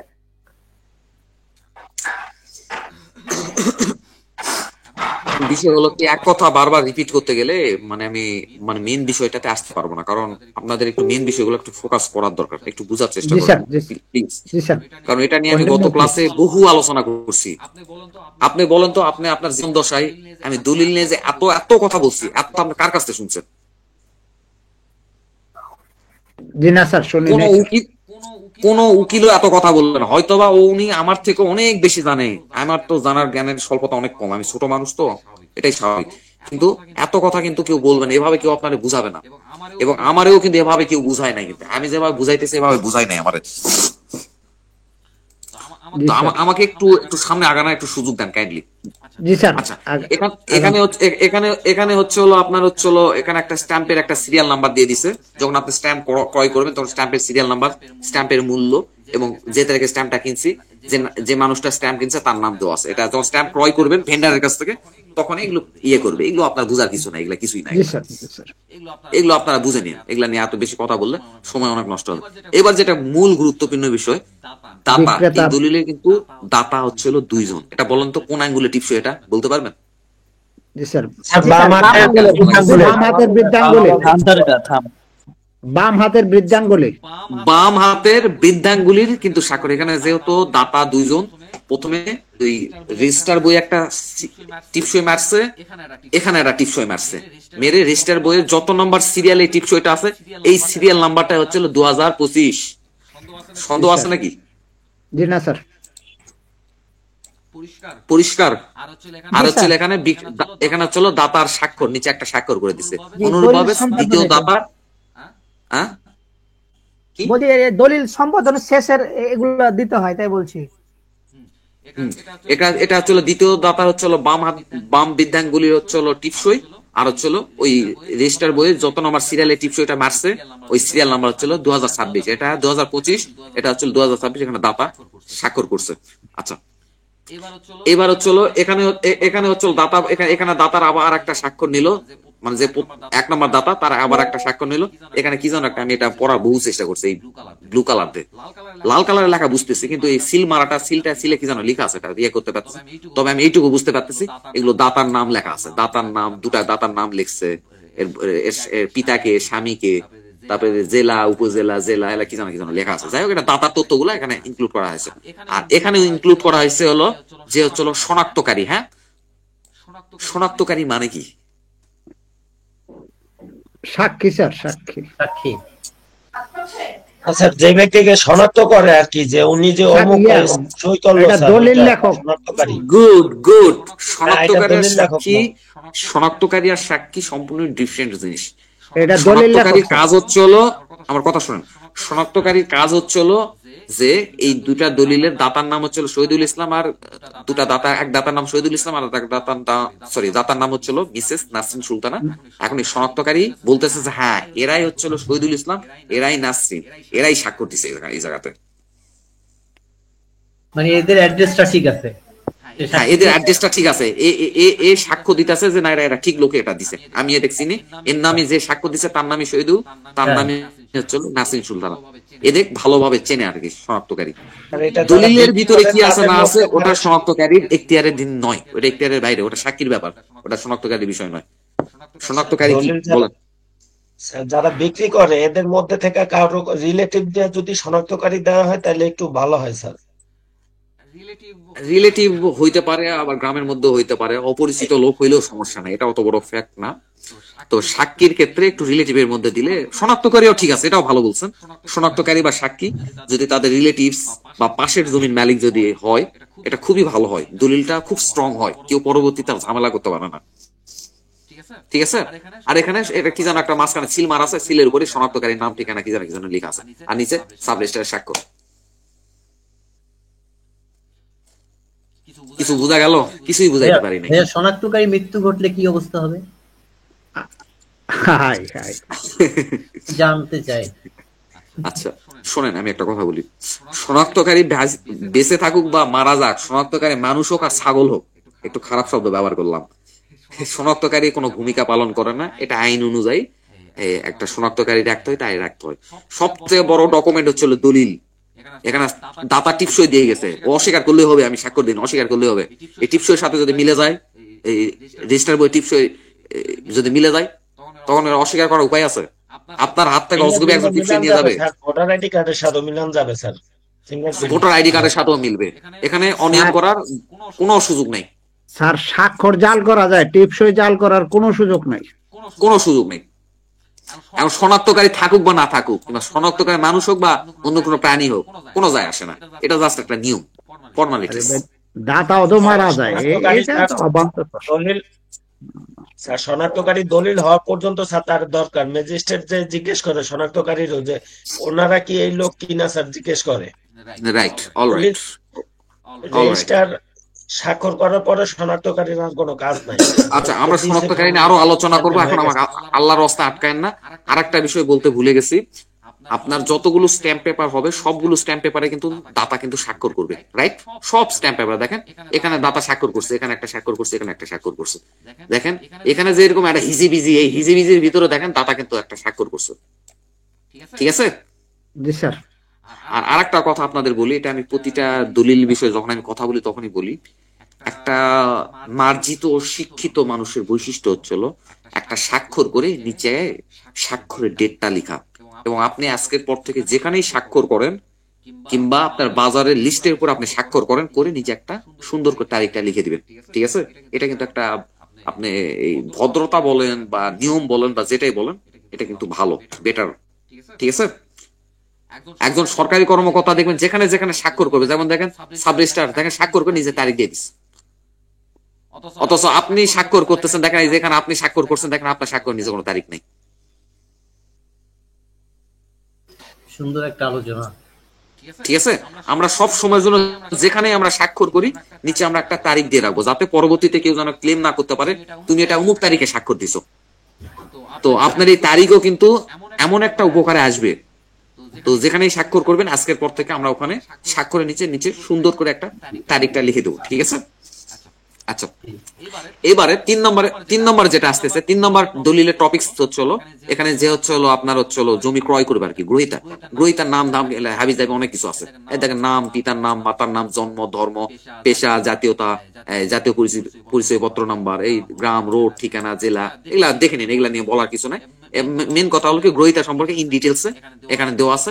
আর এখানে আর একটা বিষয় হলো এখানে গ্রহিতার একটা পাসপোর্ট সাইজের একটা ছবি লাগাইতে হবে এবং এই ছবির উপর একটা টিপসই দিতে হবে। টিপসইটা এমন ভাবে টিপসইটা দিতে হবে যেন টিপসইয়ের অর্ধেক স্ট্যাম্প পেপারের উপর পড়ে এবং অর্ধেকটা পড়ে যায় ছবির উপর। এবং এখানে স্বাক্ষরটাও এমন ভাবে করতে হবে যে স্বাক্ষরটা অর্ধেক থাকবে হচ্ছে হলো স্ট্যাম্প পেপারের উপরে এবং অর্ধেক থাকবে ছবির উপরে, নিচে একটা স্বাক্ষর দেবেন। যেটা বলছি ভদ্রতার খাতিরে স্বাক্ষর না দিলে কোনো সমস্যা নেই, কিন্তু আপনি সবসময় স্বাক্ষর করবেন। তো এটা দেখলেও যে কোনো লোক বুঝে ফেলবে যে না এই লোকটা মোটামুটি এলো, মানে ভালো শিক্ষিত লোক। তো এখানে আর একটা বিষয় একটু খেয়াল করবেন, পেশা ক্ষেত্রে নির্বাচনের ক্ষেত্রে একটু খেয়াল রাখবেন। যারা মূলত সরকারি চাকরি করে, বুঝতে পারছেন, তারা পেশার ক্ষেত্রে হয়তো ব্যবসা কিংবা কৃষক দিয়ে রাখবেন, এতে একটু সমস্যা আছে, বুঝছেন, যে চাকরি দিয়ে রাখলে সমস্যা আছে। এই জন্য পেশাটা যখন দেওয়ার চেষ্টা করবেন বা থাকবে, যে ক্রয় করতেছে সে যদি সরকারি চাকরিজীবী হয় এখানে অবশ্যই পেশা ব্যবসা অথবা কৃষক দিয়ে রাখবেন। ঠিক আছে, এইটুকু জাস্ট মাথায় রাখলে এনাফ। এখানে আর বোঝার মতো বা আপনাকে জানানোর মতো কিছুই নাই, আপনি এই বিষয়টা আমার থেকে ভালো জানেন এখানকার যা যা আছে। এই গেল 3 নম্বর ব্যাপার। এবার আছে 4 নম্বর দাতার বিষয়টা। চাকরি দিলে কি সমস্যা হবে এটা একটু বলবেন? ব্যবসা বা কৃষি কি জন্য দেবেন? না, ব্যবসা বা কৃষি একটা আয়করের একটা ব্যাপার আছে, বুঝতে পারছেন। এটা পরবর্তীতে যখন আপনি আয়কর রিটার্ন দিতে যাবেন এগুলো অনেক ঝামেলা আছে। এই ব্যাপারটা আমিও খুব ভালো জানি না, কিন্তু আমি এইটুকু জানি যে একটু আপনার সমস্যা আছে। এই জন্য ওটা আসলে সরকারি চাকরি এগুলো দিতে হয় না। যেমন ক্রয় করার ক্ষেত্রে আর বিক্রয় করার ক্ষেত্রে আপনার অরিজিনাল পেশাটা আপনি দিয়ে দেন, সমস্যা নেই, কিন্তু ক্রয় করার ক্ষেত্রে এগুলো উল্লেখ করবেন না। এটা আপনার চাকরি। এখন যে সিস্টেম বের হয়েছে স্যার, এখন আয়করের ওইটা লেখা লাগবে এবং দেওয়া লাগবে স্যার, ইনকাম ট্যাক্সের কাগজ দেওয়া লাগে স্যার দলিল করতে গেলে, আর আপনার তো সম্পত্তির হিসাব দেওয়া লাগে। সুতরাং লিখে দেওয়াই ভালো স্যার, চাকরি করলে চাকরি আর এই দলিল কত টাকা মূল্য এটা সব উঠার লাগে, নয়তো তো স্যার অবৈধ হয়ে যাবে সব। না না, সেটা তো ঠিক আছে, কিন্তু মানে আমি এটা ঠিক আছে। আচ্ছা এবার দেখেন 4 নম্বর আসতেছে যে জমি বিক্রি করতেছে, মানে দাতারও এই সেম বিষয়, এই গ্রহীতার যা যা দেখাইলাম এখানেও সেম টিপসই, দাতা টিপসই থাকবে, দাতার হচ্ছে করবে, দাতা নিচে স্বাক্ষর করেন, পরবর্তীতে আমরা স্বাক্ষর করে দিছি। এটা মানে এই স্বাক্ষর বলতে এই ডেটটা দিয়ে দিছি, ডেট তারিখটা দিয়ে দিছি আর কি। তো এটা কিন্তু খুব গুরুত্বপূর্ণ একটা জায়গা, এখানে কিন্তু তারিখ দেওয়াটা উচিত, কিন্তু যেহেতু এখানে আপনার টিপসই আছে প্লাস হচ্ছে এখানে আপনার স্বাক্ষর আছে, এখানে তারিখ কিন্তু মাস্ট উচিত। না দিলে যে আপনার দলিল বাতিল করে দেবে বিষয়টা তা নয় কিন্তু। তো সেম ভাবে এটাও সেম বিষয়, এটা 4 নম্বর দাতা যেহেতু 2 জন, 4 নম্বরে 2 জন দাতার তথ্য এখানে দিয়ে দেওয়া হয়েছে। এবারে 5 নম্বরে আসতেছে হলো আপনার দলিলটা যদি পাওয়ার অফ অ্যাটর্নি হয়, যেটাকে বাংলায় বলে আম মোক্তারনামা। তো পাওয়ার অফ অ্যাটর্নি যদি হয় তাহলে তার হচ্ছে নাম ঠিকানা এখানে দিতে হবে, যেটা পাওয়ার অফ অ্যাটর্নি দলিল যেহেতু নয়, এটা আমাদের এই দলিলের ক্ষেত্রে প্রযোজ্য নয়। তো অনুরূপভাবে 6 নম্বরও সেম, যেটা আম মুক্তানামা, এটা যেহেতু নয়, এটা আমাদের দলিলের ক্ষেত্রে প্রযোজ্য নয়। আচ্ছা এবার 7 নম্বরে এসে আসতেছে হস্তান্তরিত সম্পত্তি ন্যূনতম 25 বছরের মালিকানা ধারাবাহিক করা বিবরণ। এটা কিন্তু আমরা রেজিস্ট্রেশন আইনে কিন্তু পড়ে আসছি, কিন্তু এটা ধারাটা আমার ঠিক এক্স্যাক্টলি মনে নাই, আমরা কিন্তু গতকাল পড়ে আসছি না। এখানে 25 বছরের মালিকানার একটা ধারাবাহিকতা আপনি উল্লেখ করবেন। আপনি এখন ভাবতেছেন, মনে মনে ভাবতেছেন যে ভাই রে ভাই, আমি তো এত সুন্দর ভাষা জানি না, আমি কি আর লিখবো। তো এখানে কিন্তু আপনি আপনার নিজের মতো করে আপনার যে ভাষা আসে, জাস্ট আপনার মালিকানা, আপনার লেখার ভিতরে আপনার মালিকানা ধারাবাহিকতা সঠিকভাবে থাকলেই ফুরে গেল। এটা মিনিমাম 25 বছরের মালিকানা ধারাবাহিকতা সঠিক থাকলে দলিল রেজিস্ট্রি হয়ে যাবে, কিন্তু 25 বছরের মালিকানা ধারাবাহিকতা সঠিক না পাওয়া গেলে কিন্তু দলিল রেজিস্ট্রি কিন্তু আটকে দিবে। এটা কিন্তু আমরা গতদিন আইনে কিন্তু পড়ে আসছি কিন্তু। এখন এমনও হইতে পারে যে হয়তো 25 বছরের মালিকানা ধারাবাহিকতা ঠিক আছে, কিন্তু 35 বছর পর থেকে মালিকানা ধারাবাহিকতা ঠিক নাই। এই ক্ষেত্রে হয়তো আপনার দলিল কোর্টের আদেশ ক্রমে বাতিল হয়ে যেতে পারে, কিন্তু 25 বছরের ন্যূনতম মালিকানা ধারাবাহিকতা ঠিক থাকলে এটা রেজিস্ট্রি হয়ে যাবে। আমার কথা পরিষ্কার এখানে? জি স্যার। আপনার দলিল টিকবে কি টিকবে না এটা সাব রেজিস্ট্রার দেখার বিষয় না। সাব রেজিস্ট্রার খালি সাব রেজিস্ট্রার দায়িত্ব যে 25 বছরের মালিকানা ধারাবাহিকতা ঠিক আছে নাকি এটা দেখুক। এরপরে যদি ঠিক না থাকে ওটা সাব রেজিস্ট্রার দায় না, ওটা আপনার দায়। ওটা কোর্ট আপনার যদি মামলা মোকদ্দমা সাপেক্ষে কোর্ট আপনার দলিল বাতিল করে দিতে পারে, ঠিক আছে। কিন্তু 25 বছরের মধ্যে যদি মালিকানা ধারাবাহিকতা সঠিক না থাকে, ওই দলিল যদি সাব রেজিস্ট্রার যদি আপনাকে রেজিস্ট্রি করে দেয়, তখন ওটা সাব রেজিস্ট্রারের উপরে দায় চলে যাবে। দায় তো আপনার আছে, আপনি তো সম্পদ হারাবেনই, কিন্তু সাথে সাব ফেসে যাবে। মানে আইন অনুযায়ী বলতেছি। এখন বাস্তবে ফাঁসে কি ফাঁসে না এটা এখন একটা দেখার বিষয়, গবেষণা ব্যাপার, কিন্তু আইন অনুযায়ী সাব রেজিস্ট্রার ফেসে যাবে। আচ্ছা, এই গেল এই বিষয়। 8 নম্বরে আসতেছে হলো এই গ্রহীতা যদি একাধিক গ্রহীতা হয়। সাপোজ ধরেন এখানে আমরা 5 জন মিলে জমি কিনতেছি, কেউ 4 শতক কিনছে, কেউ 5 শতক কিনছে, কেউ 6 শতক কিনছে, এরকম হইতে পারে। এখানে যেহেতু দাতা একজনই, এই কারণে একজনই হচ্ছিল 7 শতক জমি কিনছে, এখানে একজনের নাম লেখা আছে। এখানে যদি 3 জন গ্রহীতা হইতো, সরি দাতা না গ্রহীতা, যদি এখানে 3 জন যদি গ্রহীতা হইতো, তাহলে 3 জন এই অমুক লোক কিনছে এত শতক, তমুক কিনছে এত শতক, তমুক কিনছে এত শতক, এটা উল্লেখ করা যাইতো। এই জিনিসটাকে বলতেছে অর্জিত সম্পত্তির হারাহারি মালিকানা বিবরণ। একাধিক ক্রেতা বা গ্রহীতার ক্ষেত্রে ক্রয়কৃত বা অর্জিত সম্পত্তি হারাহারি মালিকানা মানে কি বলেন? কে কত হারে মালিক হইয়া বিক্রি করছে ওইটা আর কি স্যার, ক্রয় করছে, এটা গ্রহীতার 8 নম্বর, এটা গ্রহীতার চ্যাপ্টার। জি স্যার। তাইলে কে কতটুকু কিনলো, গ্রহণ করলো, কিনলো। ঠিক অনুরূপ ভাবে 9 নম্বরে এসে মানে কোন দাতা কতখানি বিক্রি করলো। যেমন প্রথম দাতা বিক্রি করছে হলো 3.5 শতক, দ্বিতীয় দাতা বিক্রি করছে 3.5 শতক, টোটাল 6 শতক জমি। তেমন হতে পারে না প্রথম দাতা বিক্রি করছে হচ্ছে 4 শতক, দ্বিতীয় দাতা বিক্রি করছে 3 শতক, এরকম হতে পারে না? জি স্যার। কিন্তু এখানে যদিও 50-50, কিন্তু এরকম কিন্তু হতে পারে। তো সেক্ষেত্রে কে কত বিক্রি করতেছে এটা কিন্তু এই দলিলে কিন্তু উল্লেখ করা যেতে পারে। আচ্ছা, এই হলো 9 নম্বর ব্যাপারটা। 10 নম্বর হচ্ছে সম্পাদনের তারিখ। সম্পাদনের তারিখ কি?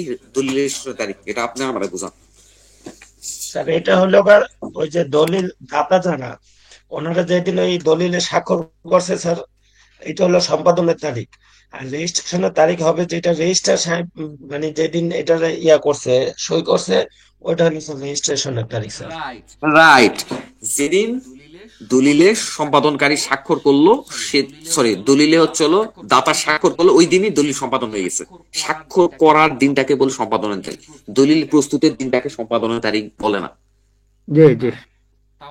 তাহলে সর্বোচ্চ কতদিন আগে সম্পাদন করে আপনার হচ্ছে ওটা রেজিস্ট্রি করে নিত, আদারওয়াইজ নতুন করে আবার সম্পাদন করতে হবে? 3 মাস, আর পরবর্তীতে দেওয়া যেতে পারে কোনো সমস্যার কারণে 1 মাস, সর্বোচ্চ 4 মাস স্যার। সর্বোচ্চ 4 মাস। 4 মাসের কথা বললেন না, 3 মাসে বলেন, কিন্তু কোন কারণ যদি স্পেসিফিক কারণ দেখাইতে পারে তাহলে আরো 1 মাস পেতে পারে। তাহলে এখানে হচ্ছিল সম্পাদনের হচ্ছিল বাংলা তারিখ এবং ইংরেজি তারিখ কিন্তু দেওয়া আছে, কিন্তু একটা জিনিস খেয়াল করছেন, সম্পাদনের তারিখ এত গুরুত্বপূর্ণ ভাবে দেওয়া আছে, অথচ এখানে রেজিস্ট্রির তারিখের কথা দেওয়াই নাই। ওই সাব রেজিস্ট্রার স্বাক্ষর করছে, ওর স্বাক্ষরে নিচে ডেট দেখে বুঝতেছি যে এই তারিখে রেজিস্ট্রি আছে, কিন্তু এখানে কিন্তু লেখা নাই। কিন্তু তার মানে কি রেজিস্ট্রির তারিখের গুরুত্ব কিন্তু খুব কম।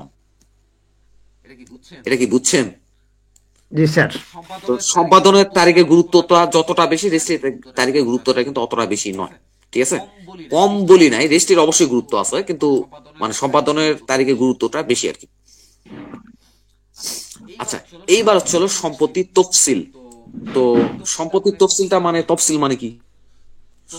তফসিল মানে হচ্ছে এই জমির আসলে বলতে পারেন ঠিকানা, অবস্থান, জমির পরিচয়, মানে এটা বিভিন্ন ভাবে ডিফাইন করা যেতে পারে, বুঝতে পারছেন? বিভিন্ন ভাবে ডিফাইন করা যেতে পারে।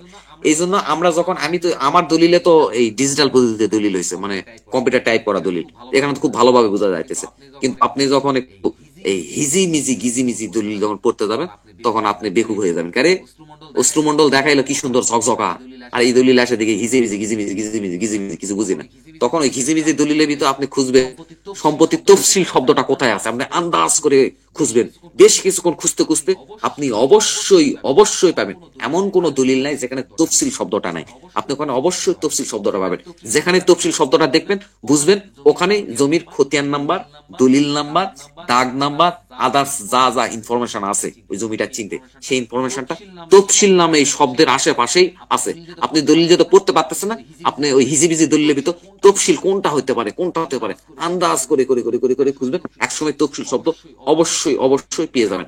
এখানে তফসিল বর্ণটা লেখছে ত ফ তাল দোদ্দা শয়সি আল্ল, কিন্তু পুরাতন দলিল গুলাতে আমি সব দলিল গুলাতে দেখছি দোদ্দা শয়ের জায়গাতে তাল বা স ব্যবহার করতে দেখছি। ভাইয়া তফসিলে কি আপনি কোনো সিরিয়াল নাম্বার তাল বা শয়সি ল এই শব্দটা খোঁজার চেষ্টা করবেন। এই শব্দটা খুঁজে পাইলেন মানে তখনই ধরে নেবেন এর আশেপাশে খতিয়ান নাম্বার, দাগ নাম্বার এগুলা কিন্তু আছে। ঠিক আছে, সিরিয়াল নাম্বার অনুযায়ী নির্বাচন হয় তফসিলটা, যেমন 11 বা 12 এরকম? না না, আগে ছিল না এইভাবে। আমরা পুরাতন দলিলও দেখবো, বুঝছেন? আমরা আজ কিছুক্ষণের মধ্যে শেষ করে দেবো। তো সামনের দিন পুরাতন দলিল দেখে আমরা 5-7 মিনিটের মধ্যে একটা দলিল কিভাবে প্রস্তুত করা যায়, আমরা দলিল প্রস্তুত করাটা শুরু, আমার নিজের দলিল আমি নিজেই তৈরি করতে পারবো।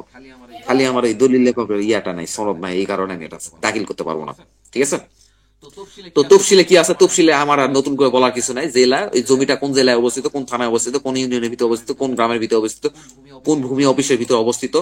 এখানে হচ্ছে হলো এই আর এস দাগ নম্বর, সি এস দাগ নম্বর, এই সাবেক দাগ নম্বর, কি জানো অনেক কিছু লেখা আছে। যাই হোক, জমির আর কি দাগ নাম্বার, খতিয়ান নাম্বার, জেল নাম্বার, ওই মৌজার জেল নাম্বার, এই জিনিসগুলো বেসিক্যালি এখানে উল্লেখ করতে হয়। এটা আমরা পুরাতন দলিলে আরো দেখবো, বুঝতে পারছেন? যেমন দেখেন এখানে উল্লেখ করা আছে 552 এটা আবার বাংলাদেশ ইয়ের কথাই লিখছে 552 সাবেক, আর হাল হচ্ছে 630। তো এই তফসিলে এখানে কিন্তু এই সম্পত্তির ইয়াটা আমরা দেখবো। তো আমাদের হাতে যখন পুরাতন দলিল তুলে দিবে, সার্ভের কাজ যখন করতে যাবো, এই দলিল আপনি করতে পারতেছেন না, আপনি এদিক ওদিক তাকাতাকি করতেছেন, আরে কি করবো। আপনি তাকাতাকি না করে আপনি হচ্ছে তফসিল শব্দ খোঁজার চেষ্টা করবেন, এর আশেপাশে খতিয়ান শব্দটা পাওয়া যাবে। আর একটা জিনিস খেয়াল করবেন যে উপরে দলিল নাম্বার এবং দলিল সিরিয়াল নাম্বার, দলিল দাখিল নাম্বার এবং দলিল হচ্ছে বালাম বইয়ের সিরিয়াল নাম্বারটা একটু দেখবেন, পরীক্ষা করবেন। তারপর দাতার নাম দেখবেন, জিজ্ঞাসা করবেন যে আপনার জমি, হ্যাঁ আপনার নাম কি, দেখবেন দাতার নামের জায়গাতে অমুক বরাবর অমুক আছে কিনা দেখবেন। আমরা পুরাতন দলিলগুলা দেখে এগুলা নিয়ে আমরা আরো আলোচনা করবো। যে কোনো দলিল আপনার হাতে পড়লে আপনি দলিলটা যে কোনো রিডিং করতে পারেন, তাহলে আপনি জমির সব তথ্য আপনি বের করতে পারবেন আর কি, দলিল পড়ে। এটা কত নম্বর গেল? এটা গেল 11 নম্বর, জমির তফসিল, সম্পত্তির তফসিল 11 নম্বর গেল। আচ্ছা, 12 নম্বর যেটা মোস্ট ইম্পর্টেন্ট, এটা আমরা গতদিন আইনও দেখাইছি। এটা কিন্তু না থাকলে কিন্তু আপনার দলিল কিন্তু রেজিস্ট্রি করবে না। মানে আইন বলতেছে, সাব রেজিস্ট্রার আদৌ করে কিনা তো বলতে পারতেছি না, যেটা না থাকলে রেজিস্ট্রি হয়তো করতেও পারে, কিন্তু আইন বলতেছে এটা না থাকলে রেজিস্ট্রি করবে না। যেমন দেখেন, উত্তরে আছে রাস্তা, পূর্বে রাস্তা, দক্ষিণে অমুক মালিক, পশ্চিমে অমুক মালিক, এটা তফসিল উল্লেখ করে দিবেন। তারপরে এখানে হচ্ছে হস্তান্তরিত সম্পত্তির পরিমাণ আবার কথায় লিখে দিতে হবে। মগ লবে মানে কি? মব লগো মানে কি? মব লগে মানে কি? মোট স্যার, মোট। মব লগে মানে মোট। থ্যাংক ইউ সুমন ভাই, তো অনেক কিছু জানেন রে ভাই, আপনি তো অনেক কিছু জানেন। এবং আমরা কিছু দলিলের কিছু আমি দেবো, এই পুরাতন শব্দ থেকে ইয়েগুলা আমি এগুলো দিব, কঠিন শব্দ আছে যেগুলো অর্থ সাধারণত আমরা জানি না, এগুলো আপনার একটা লিস্ট আমি দেবো, ওগুলো আপনারা পড়বেন। আচ্ছা, এখানে হস্তান্তর সম্পত্তির মূল্য কথাই লেখা আছে, অঙ্কে লেখা আছে, কি জানো লেখা আছে। এখানে 15 নম্বর আছে হস্তান্তর সম্পত্তি হাত নকশা। হাত নকশাতে দেখেন, এখানে একটা নিয়ম আছে, আমি ডিএলআর নামটা এক্স্যাক্টলি ভুলে গেছি। তো ডিএলআর এ ক্লিয়ার ভাবে উল্লেখ করা আছে, আপনি যখন হাত নকশাটা অঙ্কন করবেন না, হাত নকশার ভিতরে জমির দাগ নাম্বারটা দিবেন। এখানে সাবেক বর্তমান দাগ নাম্বার দেওয়া আছে, কিন্তু এখানে বর্তমান দাগ নাম্বারটা দিবেন, আর এর নিচে জমির পরিমাণটা উল্লেখ করবেন। ওই ডিএলআরটা বলতেছে একটি চৌহদ্দিতে যে পরিমাণ জমির কথা উল্লেখ থাকবে, বাস্তবে যদি ওই পরিমাণ জমি নাও থাকে, চৌহদ্দিতে যদি ওই পরিমাণ জমির কথা উল্লেখ আছে, তো চৌহদ্দিতে যে পরিমাণ জমির কথা উল্লেখ থাকবে ওই পরিমাণ জমি হচ্ছিল বৈধ জমি। তাহলে আমরা ইয়ের ভিতরে প্রথমে লিখে দেবো দাগ নাম্বার, লিখে দিবেন, কথায় লিখে দিবেন দাগ নম্বর লিখে, এত নম্বর দাগ নাম্বার লিখলেন, নিচে লিখে দিবেন জমির পরিমাণটা, যদিও আমার এখানে লেখা নাই। তারপর জমির 4 বাহুর দৈর্ঘ্য দিলেন, যদি কোনো ভাবে একটা দিতে পারেন আরো ভালো হয়। তারপর হয়তো আশপাশের প্লট গুলার হয়তো একটু ড্রয়িং করে আশপাশ কোন প্লটে কার অবস্থান, কোথায় রাস্তা কত ফিট, এগুলো একটু উল্লেখ করে দিবেন আর কি। আচ্ছা, এই হলো 15 নম্বর। আর 16 নম্বর হচ্ছিল কৈফিয়ত।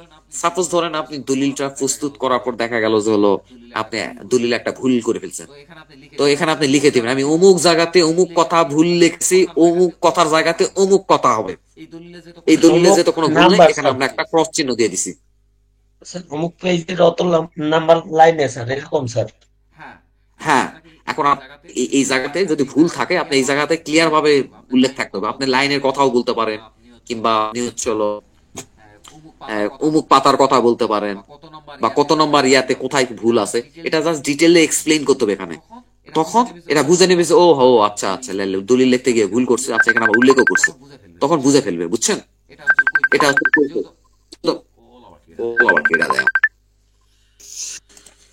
আচ্ছা এই কৈফিয়ত কি এটা তো বুঝতে পারছেন না আশা করি। আচ্ছা এখানে সব পাতাতে কিন্তু দাতার কিন্তু স্বাক্ষর থাকবে, সব পাতাতে। দাতা একজন হোক, দুইজন হোক, দুজন হোক, 100 জন হোক, এই 100 জনেরই স্বাক্ষর থাকবে। আচ্ছা, এবার 17 নম্বরে এসে লেখা আছে যে দলিল পাঠ করিয়া আমরা উহার মর্ম অবগত সম্মত হয়ে স্বাক্ষর করিলাম। এখানে হচ্ছে দাতা, ঠিক আছে, বলছে আমি স্বাক্ষর করলাম, এখানে গ্রহীতার একটা স্বাক্ষর দিচ্ছে। গ্রহীতা উপস্থিত না থাকলে আর একটা কথা বলি, গ্রহীতা যদি উপস্থিত নাও থাকে দলিল রেজিস্ট্রি হয়ে যাবে, কোনো সমস্যা নেই। আপনার ভাই, আপনার বিদেশ আছে, আপনার শ্বশুর নাও আপনি জমি ক্রয় করতে পারবেন। দাতার রেজিস্ট্রির সময় উপস্থিত থাকাটা ইয়ে না, বাধ্যতামূলক না। গ্রহীতাকে অবশ্যই দাতাকে উপস্থিত থাকতে হবে, গ্রহীতার উপস্থিত থাকাটা ইয়ে না, বাধ্যতামূলক না। তো এখানে গ্রহীতার স্বাক্ষর না করে যদি এখানে আমিও স্বাক্ষর করে দিতাম, এবং আমিও যদি লিখে দিতাম, কোনো সমস্যা নেই। গ্রহীতার উপস্থিত থাকাটা গুরুত্বপূর্ণ নয়, দাতার উপস্থিত থাকতে হবে, দাতার উপস্থিত না থাকলে হবে না।